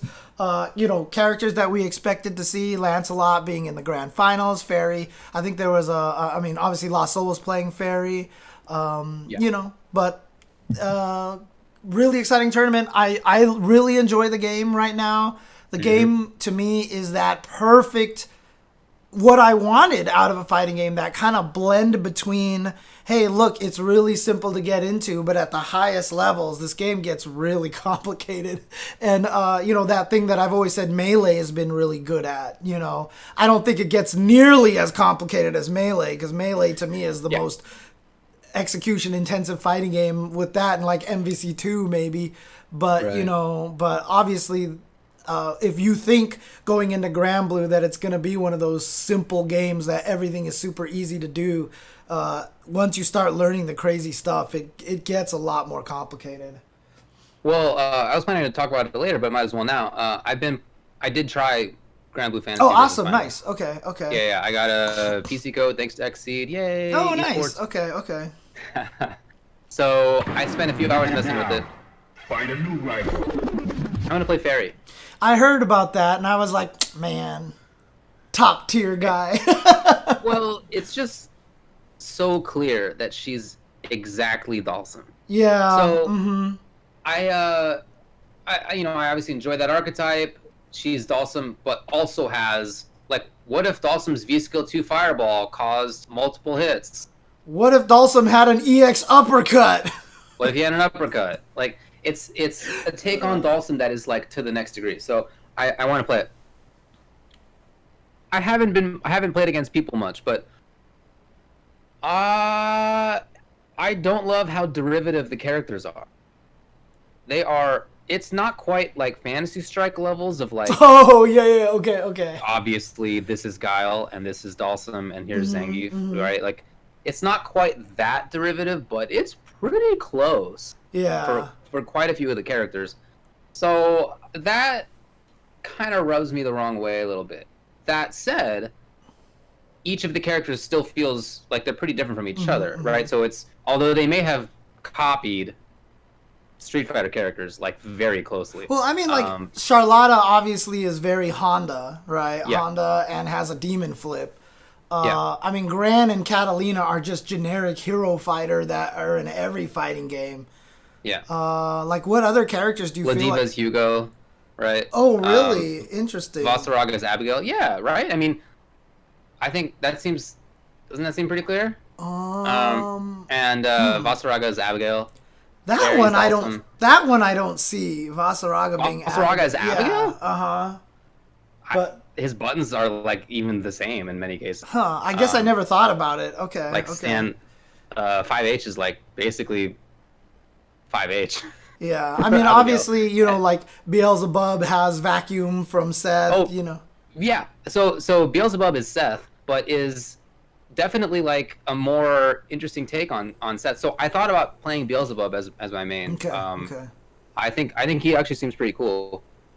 Again, like the characters play differently from each other, which is really what matters. It's just they're pretty derivative. So I feel like I already know how to play Fairy. Right? I just gotta learn the setups, but like the neutral game is just like, no, Fairy's kind of ridiculous. I've seen already people online just talking about that too unique, you know, crouching unique to you. Her sweep is just way too good and way too potent, but Very I mean, strong. you really have to learn how to spot dodge against a lot of the things that she does. Right. And Right. I mean, I've been playing Lowain. Lowain is pretty terrible, I think. Although I did watch a little bit of Dora Bang playing him, and that definitely gave me some ideas. I don't intend to stick to Lowain at all. I just don't want that. I don't want to play this suffer game because he can't fight Matera or Fairy at all, I don't think. Sweet. Because all of Matera's arrows shoot all of his friends, like, and you can't do anything. It's very irritating. I tried Zeta a little bit just because, like I said, people said she's not good, and somehow that made me more interested. And sure enough, she's not great. She's good. She's not Lowain. She's definitely better than Lowain. But I've also started playing Matera a little bit because Sajam suggested that at the launch event. He was like, Matera likes to hit buttons. And I was like, huh. And so I've been playing her, and she's got some nice, fun, hard combos. And she's hitting buttons all the time. And she's actually really fun. And I've been learning a lot of stuff with this character thanks to people that were hanging out in my chat in the lobby, like Narima, who's in the chat over there. So, you can't dodge. Well, you can spot dodge fairies to you, right? High Fight? Or you obviously can't cross over. You can't do the roll because the roll can get hit low. There's just hurt boxes on your legs when you roll. So even if Matera shoots an arrow that from the air that goes down and you roll, it hits you in the legs. If Catalina does close B that swipes down far enough, it just hits you out of the roll. But spot dodge, I think, is mostly invincible. I thought. That's what I thought too, but I've played it once. Unless you're just saying the 2U just has enough active frames that it still hits at the end. Lowain Supers, I mean, Olaf has been playing the game recently too, and he says he feels like Lowain's biggest weakness is that both of his supers suck. And it's kind of true. Everybody else has this nice little comeback way to win, but Dora was using Lowain's super so well. I don't even know how he was managing it. Like, he just predicted people jumping and then activated it and then just, like, shot them out of the air a bunch, so... Well, all right. Let's switch over to the next thing here. Yeah, no problem. The 5-5 matchup. So, did you want to begin by talking about combo videos? Yeah, I mean, one of the things, I was talking to one of the combo video makers out there, Wolverine Master, who still actually tries to make combo videos from time to time. But Okay. you know, the golden age of combo videos when Madge could get everybody to contribute combos and have combo video debuts at Evo, you know, and all that, all those days are gone. And in fact, Right. the way Wolverine Master actually stated it was that hang on, let me do something here. Videos. The way that he stated it is that it's kind of it's a lost art now. Combo videos is a lost art. People don't really make them anymore. And to be honest with you, so Desk is like one of the only people still doing it. And he gets a lot of views from his videos and everything. So he's one of the only guys who's still successful with it. But what killed combo video makers was the beginning of YouTube.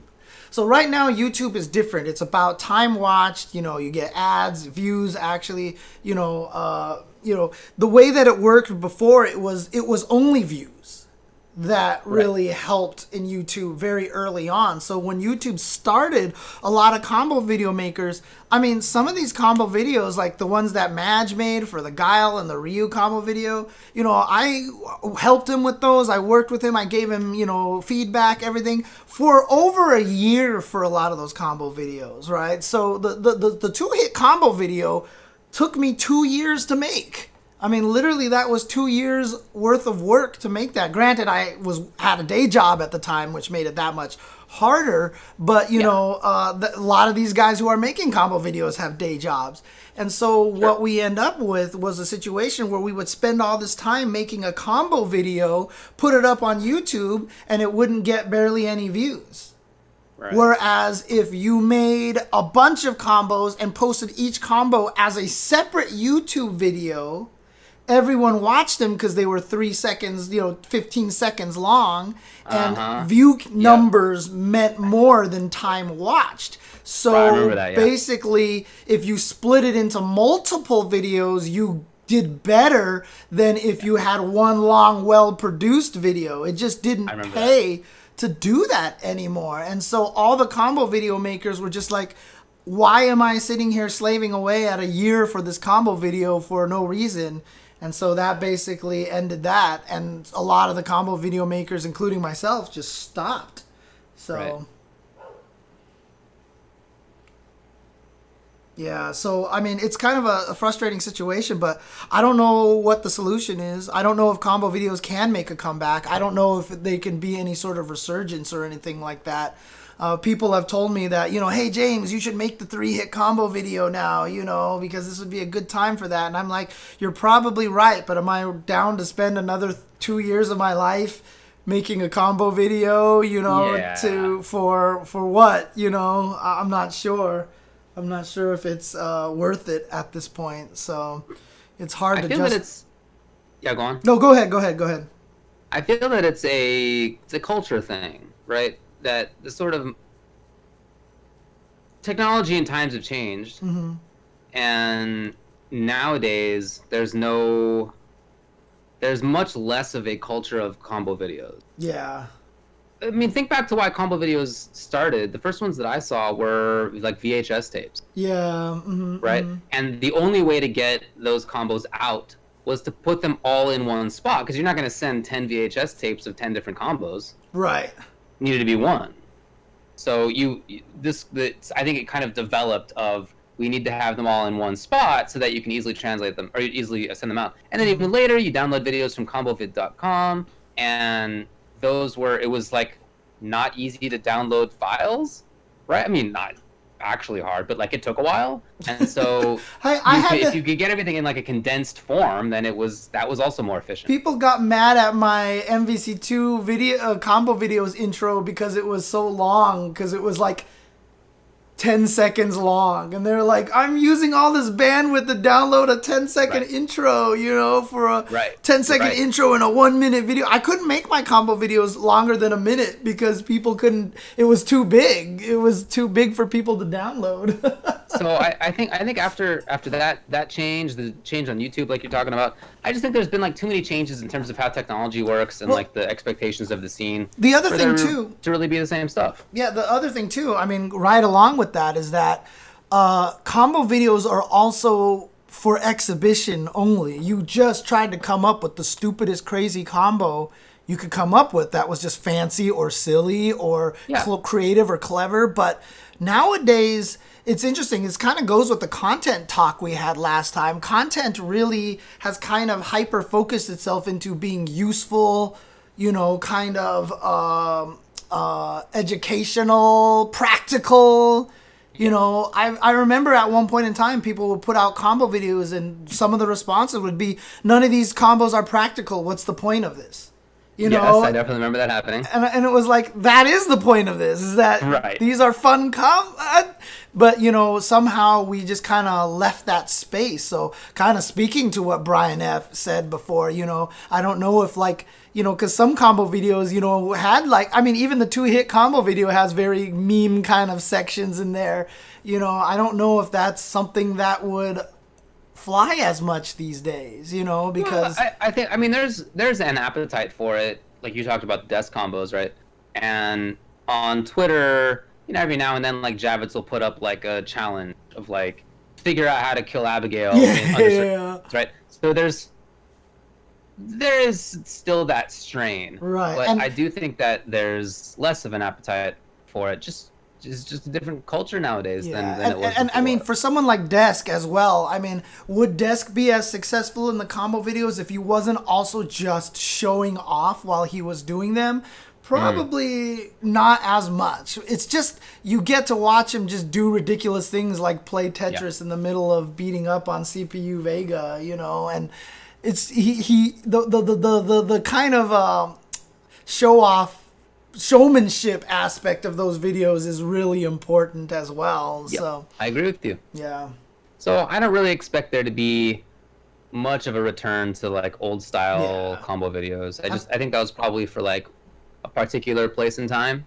I love them. I still go back and watch every now and then, but I have a bunch of them. I still have a giant. I feel like I am gonna do them now. What was that? I still have a giant collection of them, and I've often talked about potentially just uploading them all to UltraChen TV, but again, I just don't, because nobody would care anymore. I don't own any of these videos, and so I don't know, I feel bad, but just do it, man. Nobody even cares now, for sure. All right, this is coming from the lawyer, okay, everybody here in the chat. Totally. My lawyer is recommending me to do this. I think it's right to say nobody cares anymore. Okay. You don't have the rights to do it, but then they don't actually have the rights to make those combo videos either. So hey. Okay. I'll think about it then. You should do it. All right. Well, anything else to say about this? No. Let's move on to something else here. Okay, so let's talk about the viewer choices. 5-5 matchup. All right. Here are the 7 candidates that people sent in. I had to get rid of a couple, by the way. We were definitely going to talk about them, or it was like too jerky. I had to filter it out a little bit. But these are the 7. Okay. So number 1, which fighting games characters are best suited to handle coronavirus? Scorpion has a mask. Ryu keeps people away with fireballs. So Dhalsim and Ryu are good at... No, Dhalsim reaches out and touches them. So he touches them. He does not have social distancing, but Ryu... Yep. Number 2, with event cancellations due to coronavirus, do you think more fighting game developers will implement rollback netcode to be able to play tournaments online? I think we can just say, very quickly, no. Damn. And look, from a practical perspective, it takes much longer than like the next, what are hopefully just a few months of dealing with this. Because the games that they can roll out a good netcode next week. Yeah, right? the games that are going to be affected by the coronavirus are not coming out until 2021 or 2022 anyway. Yeah, right, exactly. So that's the thing. So it's not like they're like, oh, look at this, quick, let's change Guilty Gear Strive. Exactly right. Yeah. 3, what movies are best to get hype for fighting games? Nobody voted for that. 4, what are the nuttiest hitboxes and hurtboxes in any fighting game? What's the most bizarre character in a fighting game? Well, is that the same question? Yeah, it is actually. Okay. 5, is it true that Cygames is banning some streaming of their games, including Grand Blue Fantasy Versus? I don't know. Oh, stop it, Key. No. That's my answer to that. 6. How can you donate to tournament organizers who may go bankrupt due to event cancellations? We talked about this already. I should have just taken this one out. Yeah, okay. But we did talk about this before, right? Both the Smash GG link and the 10.0 link. Again, in the YouTube video, I'll make sure that those are in the descriptions beneath, and then in the chat, we've posted it a couple of times. 7. We know the FGC will survive in some fashion. What are some positives about an FGC that's forced to go back to grassroots? All right. So, winner is... What are the nuttiest hitboxes and hurtboxes in any fighting game? What's the most bizarre character in a fighting game? I mean, as soon as I hear that question, the first character that comes to my mind is T-Hawk from Super Turbo. Absolutely. Yeah, because if people don't know, when he does his crouching medium punch, he has a stray hurtbox that's just floating up in the sky. Like above his, like past his hand and floating up. It's just there. It's just there, and so you can actually hit him in this space that literally there's no T-Hawk, and that's probably the craziest hurtbox I can think of. Yeah, I can think of some other games that had stray hitboxes, but as far as like the top level major developed fighting games, like that's probably the most egregious example of a stray hitbox. Yeah, I mean, Akuma had one as well on his close heavy kick, but it's way behind his head and it almost never comes into play. So yeah, but, I mean, yeah, that character doesn't, right? Yeah, speaking of combo videos, I mean, I remember when Madge was doing his Guile combo video, I was like, please make a combo that takes advantage of that hurtbox on T-Hawk, and he did, and it was the most brilliant combo ever. So. It was so good. Other than that, the games that spring out to my mind the most are probably Marvel 3 and maybe MK11, to be honest. Oh yeah. Yeah.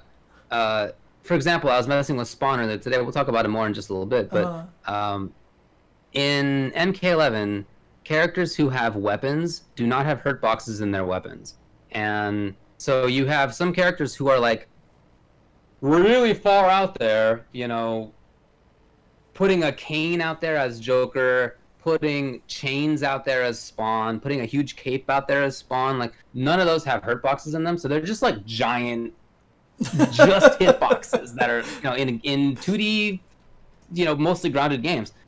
So it's all finely balanced, I think, in the context of the game, but.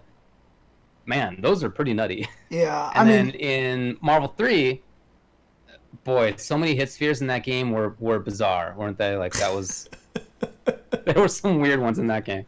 Oh man, I mean, for me, Chun third strike back heavy punch is probably one of the craziest hitboxes that exists, because that move, not only did it hit everything, it didn't have a hurt box, and it was active for like 700 frames.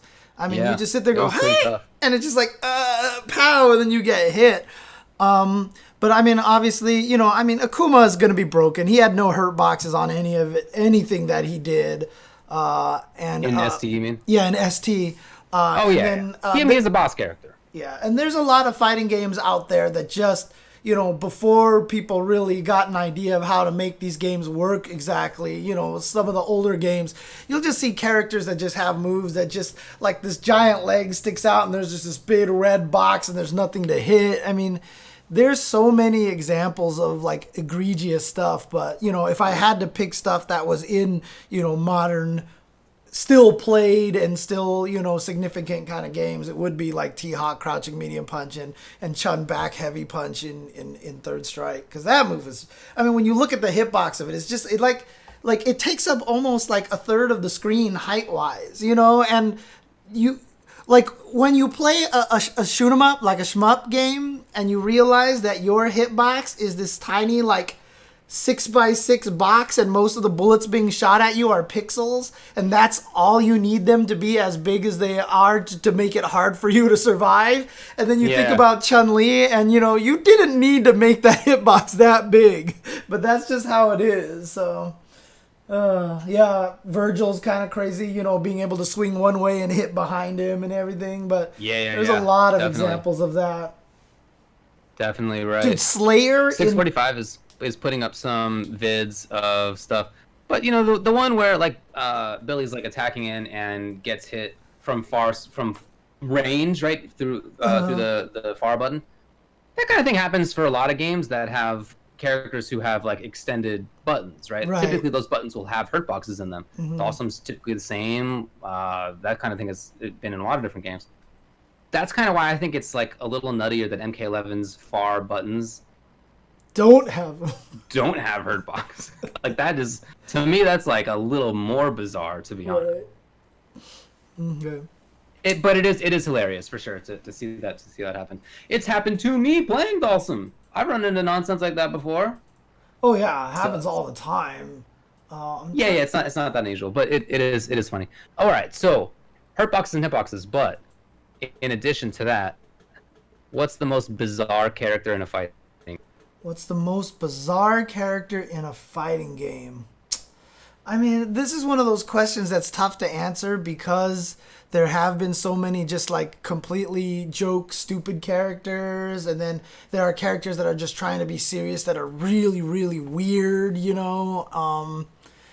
I mean, most bizarre fighting game characters. I mean, Eternal Champions, we joked about that before with the chicken that had the move where you cut its head off and it's invincible and sprays blood. It had a senator that fought you and things like that, you know. That's right. Where would you go? Where would you go? Okay, so the ones that jump out for me are maybe Pet Shop. Oh, from JoJo's. The dog, right? The bird. Oh, the bird? Wait, yeah. In which game? In JoJo's Bizarre Adventure. Oh, okay. Yeah, I would say Pet Shop. Characters flying all the time. It breaks the rules of the game in some ways. Breaks the rules of like conventional fighting games. So I think that one jumps out to me. I would say as far as like games that are like pretty well balanced and like well made, I would say I'm looking at like maybe Gargos or Idol in Killer Instinct. Dude, I was about to say Arya, right? Yeah, maybe Arya as well. Yeah. I feel like there are a few characters in Killer Instinct, in like, you know, modern Killer Instinct. I think that's where I would go. For me, the games that have the funkiest character archetypes are Killer Instinct, BlazBlue, and Injustice. Mm-hmm. And so I think those would be the games that I'm looking at to, as far as like, again, modern, you know, well-made kind of games, because there was some crap. I mean, what about Kusarigero? Kusarigero's a weirdo. Yeah. Definitely, yeah. I mean, let's just put it this way. I mean, back in the day when I used to want to make my own fighting game, trust me, the characters that I came up with were all just completely way out there. And me and my brother were coming up with characters that just had like the dorkiest ideas ever. Good. I mean, I tried to make a character that couldn't block at all. Like just didn't, and just had hyper armor the whole time and counters and command grabs and stuff. And, you know, it was just like, I tried to create the craziest things. And so I almost feel like some of my ideas would have been weirder, but yeah, a lot of the characters from fighting games, there's some crazy ideas out there, and you know it's cool when you see people do stuff like that. So yeah, it's great, and that was a big part of why I really enjoyed Killer Instinct, and well, each of those games I mentioned, Killer Instinct, BlazBlue, and Injustice. A big part of why I really enjoyed all of them is that they're super weirdos. Yeah. Right? Yeah, and Ognos is a great example of a weirdo. What a funky, bizarre character. I really enjoy that for sure. So I think those are the games that I would point to as far as, again, like well-made modern stuff. Well, I mean, honestly, that probably explains why you do love 12 so much, because someone. Yes, it does. It's exactly the same. If we're talking about traditional Street Fighter games, then I think 12 is the answer, because he is so different than everybody else. Not just in how he looks and acts and stuff, but also in his game plan. Right? He had an air dash in a game that was a grounded 2D fighter, you know. Yeah. He is a very different character than anybody else in that game, and very different than almost any Street Fighter character. Yeah. I really like that for sure. Okay. Yeah. That's part of why Third Strike's the best. Any of those questions that you want to answer as the UltraChen choice? Yeah, I think that it would be interesting to say so we know the FGC will survive in some fashion. Say that worst case comes and all of our big events get canceled this year, and all of the TOs go bankrupt, and all of our locals, their businesses go out of business because nobody goes there for a while, right? Jesus. Like, how can Esports Arena and Worlds Collide, et cetera, Ignite, can they all survive NLBC if nobody goes there for a long time? They're all gone. Say that it's worst case scenario. We will still be playing fighting game. Oh yeah. Uh-huh. Can you think of any positives about that? What sort of things could you point to and say, well, at least this or that? Or, hey, this is an opportunity to maybe restart in some different way?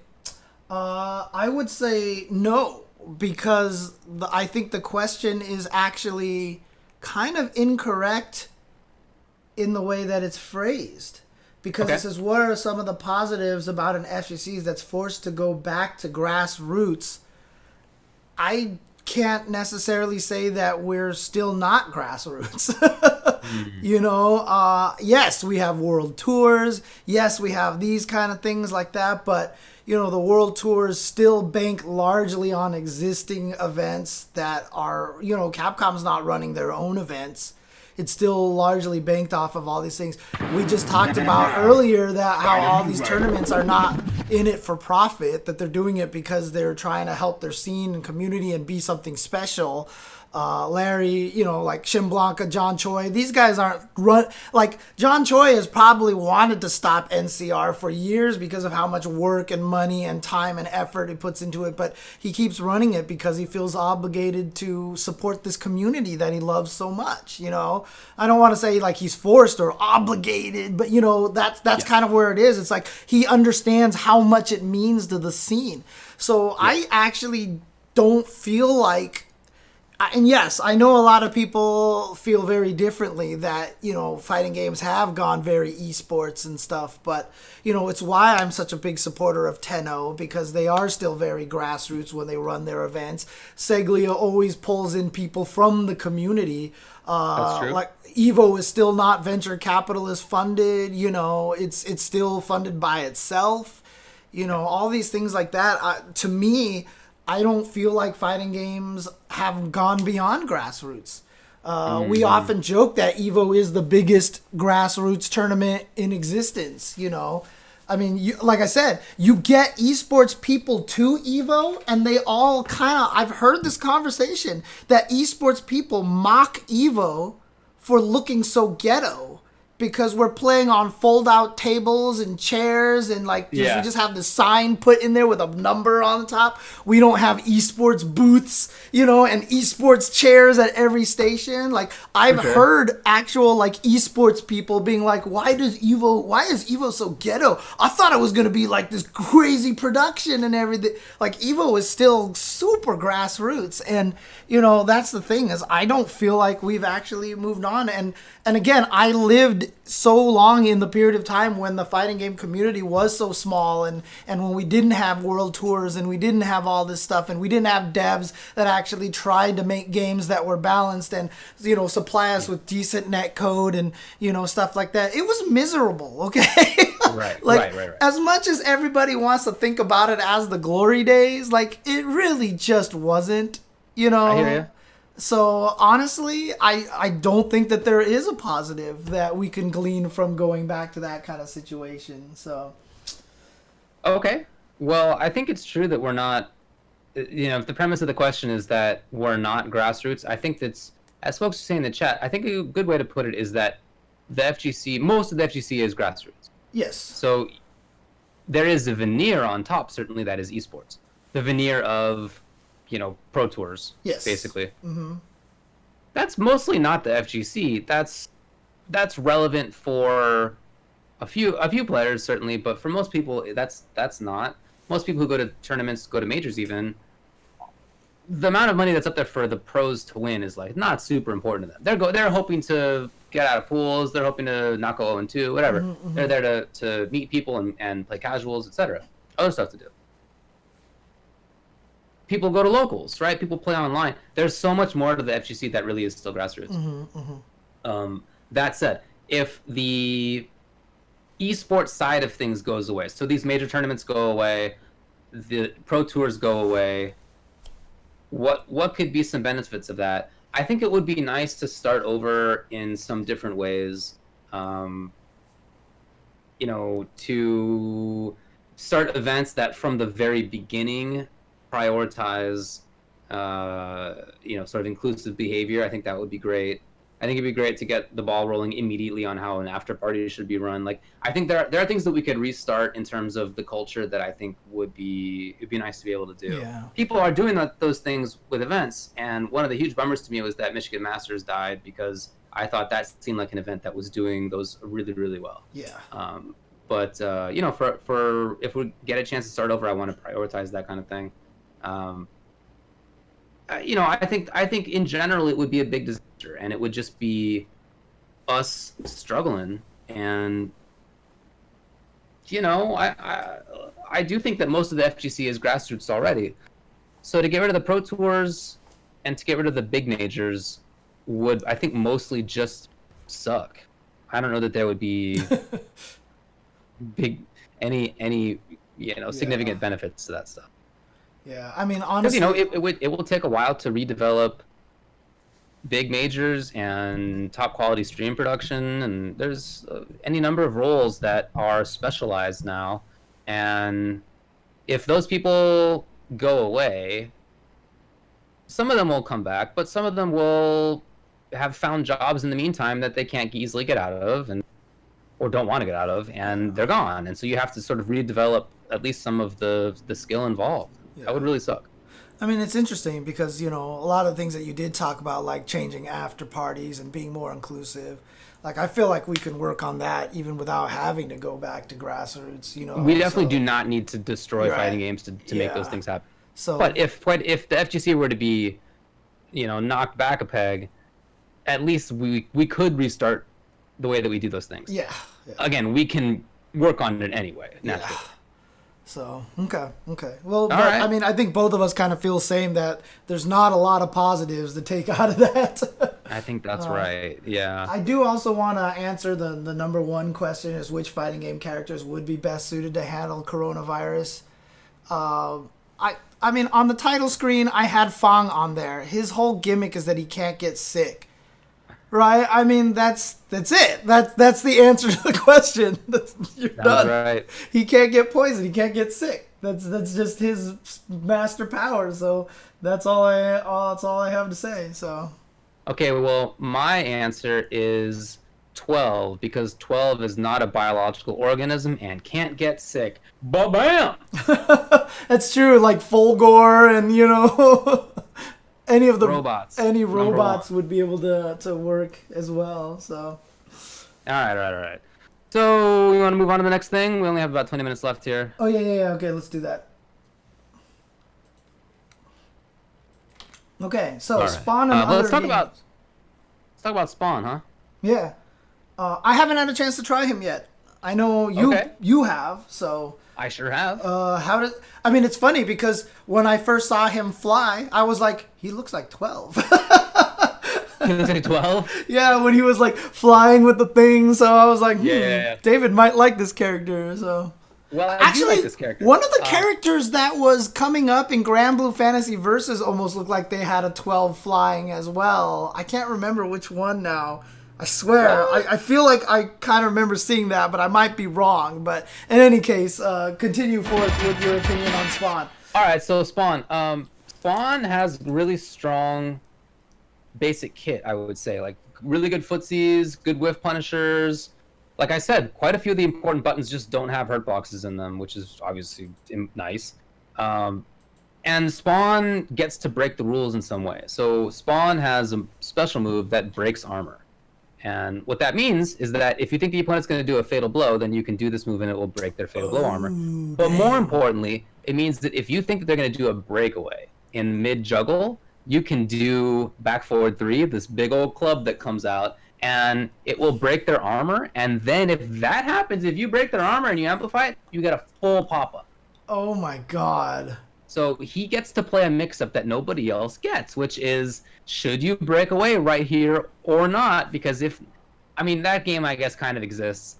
But the mix-up is more, is the opponent going to go for their max damage thing, where if the opponent breaks away, then they're stuck there with, like, Scorpion Spear hanging out, right, and ready for the whiff punish. That kind of thing kind of exists. But this is different because it's not, will the attacker, like, take damage? It's, the attacker could do, like, 35% more damage, right, in an obviously unbreakable situation because you just used breakaway. Now, hang on a second. The first thought in my mind, and you can try to tell me if you think that maybe I'm correct or not, is this a preview of Season 2, maybe? Exactly what I'm thinking, dude. Maybe exactly. they're going to put these kind of things in for lots of characters in if there is a Season 2, which I say that because obviously nothing's been announced. There's got to be a Season 2. Mortal Kombat is so big that if I'm like, to me, of course it's going to have a Season 2, but since nothing's officially announced, I'm going to say if, but maybe this is a preview of things they're planning to give every character. Yeah, I maybe not every character, but at least to have, maybe more than just one guy. Right, I think that's probably true. Then he mostly looks good, I would say. I like a lot of the buttons. Some I think are a little funky still. Like some that are, so his cape is supposed to be like kind of, it does its own thing. And some of his attacks, the cape looks good as it attacks. Some of them I think are a little janky still. But overall, I think the character looks really good. Okay. The voice acting's great. The lines that he has with a lot of characters are hilarious. He references like being in Soul Calibur. That intro between him and Scorpion, I did that on one of my streams. I mean, because Scorpion says we all have to handle our injustices.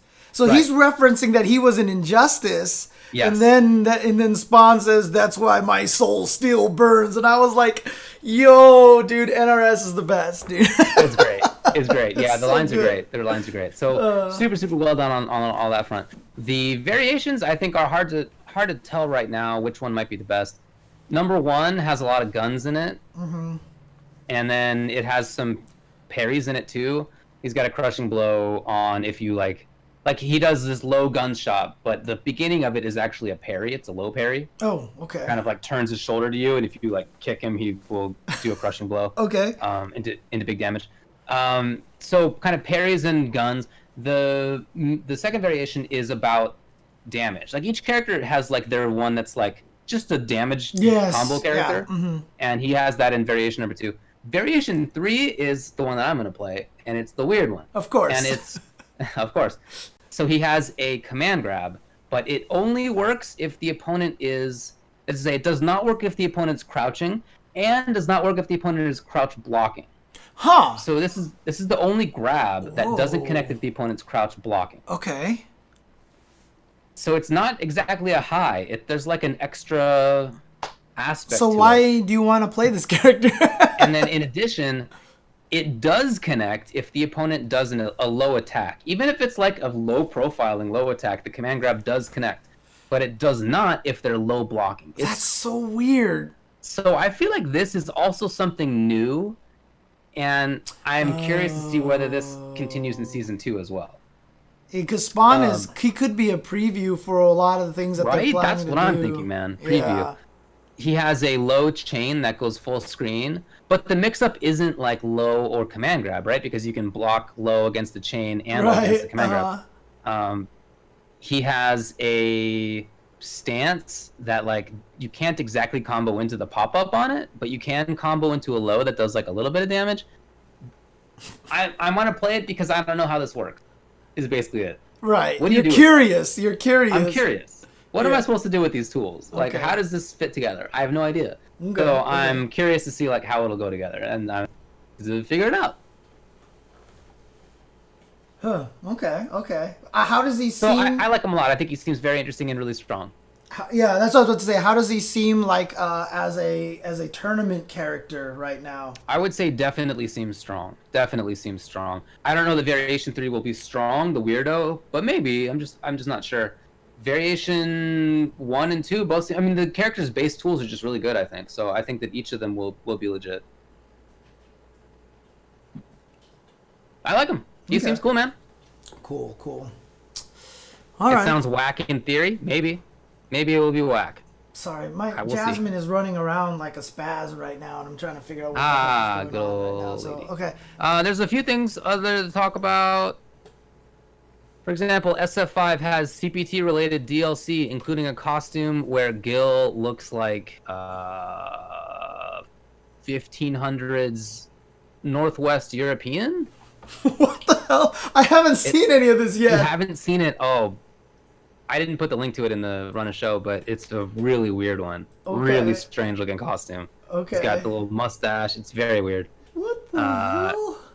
And for some reason, Lucia is Oh, like I see it now. You see it now?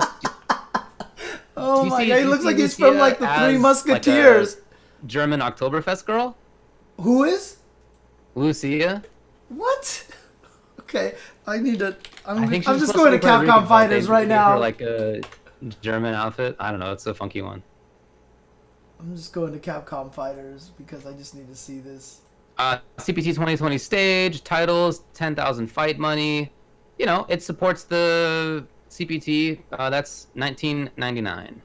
See, the crazy thing is, now that I have all the costumes, does that make me want to spend the money for more costumes now? Because now I'll feel like I'll be missing out on these things. Makes sense to me. Oh, man. Grand Blue Fantasy Versus is now on Steam. That's where I have it, by the way. Oh, yeah, that's right. Yes, yes. And it feels good.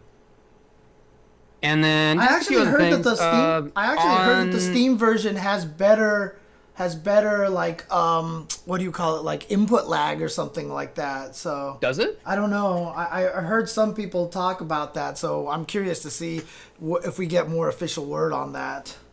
I have no idea, but okay. Okay. Weird.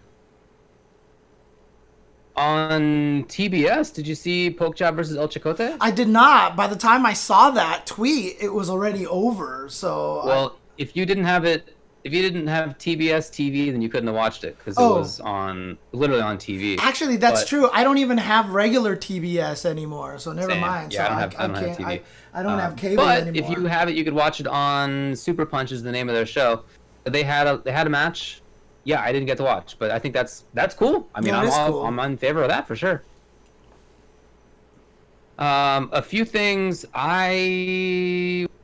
MutantXP's Twitch channel, Yes. talking about Third Strike, talking about my time, why I played Q, and my thoughts about low tier heroes, and why I wouldn't do it over again, but why I think also I got into my own head about how much Q sucks, and I probably didn't maximize how well I could play him because I just was like, this character sucks, so there's no more. Why try, basically? Why try? Kinda, Yeah. Uh-huh. I thought that was an interesting conversation, so check it out on his channel, Mutant Experience, and then on YouTube, I'm sure you can just search for Mutant XP, and then he honestly has a really nicely done podcast, very nice, produced graphics packages, produced video packages. Like it really is good. I think it should get more views than he has. So check it out at again twitch.tv/Mutant Experience, and then on YouTube just search for Mutant XP. I also did a politics stream finally. Oh, you did? Oh, nice. Okay. I didn't mean to, but yesterday somebody asked me about the debate, and we were talking about coronavirus, and it just turned into a political stream for like 2 hours. It was actually fun. So yeah, okay, I'll do it again. That was fun. Okay, cool. And I'll do it intentionally next time and tweet about it. But if you're curious, I don't want to put that up on the UltraChen YouTube channel. It just seems like a different kind of content. Right. But it is on the archives of this Twitch channel. Yeah. I mean, I end up kind of deviating into that as soon as I start talking about healthcare and everything, you know, because that just happens a lot. I mean, it's hard not to bring that up. And I've definitely been a little bit more political on my Twitter, though. It's hard not to be, man. It's hard. And then it's also, at this point in time, I don't know if it matters anymore. So maybe not. But, well, it'll matter long term. Maybe not right. Right. Okay. A couple of upcoming things. Sony will unveil new PlayStation 5 details tomorrow. That's what everybody's looking forward to, spending all this money on a brand new console. So, you know. Yeah, it actually might not be a good time to launch. Huh? Yeah. How many flops do you think it will have? Flops? Flops. It'll probably have a probably, and this is my official count, probably a mega buttload of flops. Yeah. I'm being serious. Come on. I think it's I gonna would say it'll have 10 flops. 10 flops. Okay. I have no idea. What is a flop? I don't know. Apparently that's going to be, I think, 9 in the morning our time. It's true. And then lastly, right after this stream, in 5 minutes, we're going to be on the front page of twitch.tv playing Spawn, like right now. Okay. Like immediately. I mean, should we end the show then so you can get that started basically in time? Because you're going to be streaming from your end, right? I'm not. Yeah, I guess I'll do it I'm here. going to be editing again. Right, for sure. So, okay. All right. Yeah, thanks to Twitch for letting that happen. Thanks to NRS as well, WB, etc., etc. Very cool. Looking forward to Spawn. And also how many flops there are going to be. Yep. And then also, big surprise, Zero is overpowered in a video game again. So, Nice. Teppen, he's a little too strong, but, you know. Nice. There's actually a lot of, like, this current season in Teppen is like, it's not as bad as Yan Li last season and not as bad as Purple Halt the season before, but it has definitely gone a very interesting and maybe a little too crazy. So, All right. I don't know how card games can handle this because, you know, it's like there's so many crazy matchups. I don't know how you can be consistent in the game at this point. So I don't, I've only played a couple of them long term, so I don't think I have a great knowledge base to speak from. But yeah, it's interesting. By the way, yeah, that's right. Nurima is in the chat mentions that the Guilty Gear trailers will be out this weekend. Oh, okay, The Guilty Gear yeah. trailers that were supposed to be at Brussels and Final Round are going to be released on the Arxis channel's YouTube. So keep an eye out for that. Okay. All right, man. Well, we should probably call it. Yep, no problem then. Thanks everybody for tuning in and watching. And hope everybody has a good one. I'm trying to play the bird right now for everybody. Bird 'em. Hope they can hear it. It's a little quieter. But thanks guys for tuning in, and I'm glad a lot of people didn't even realize you were being discorded in for a while. Couldn't believe that. Yeah, people didn't realize. All right, peace out guys.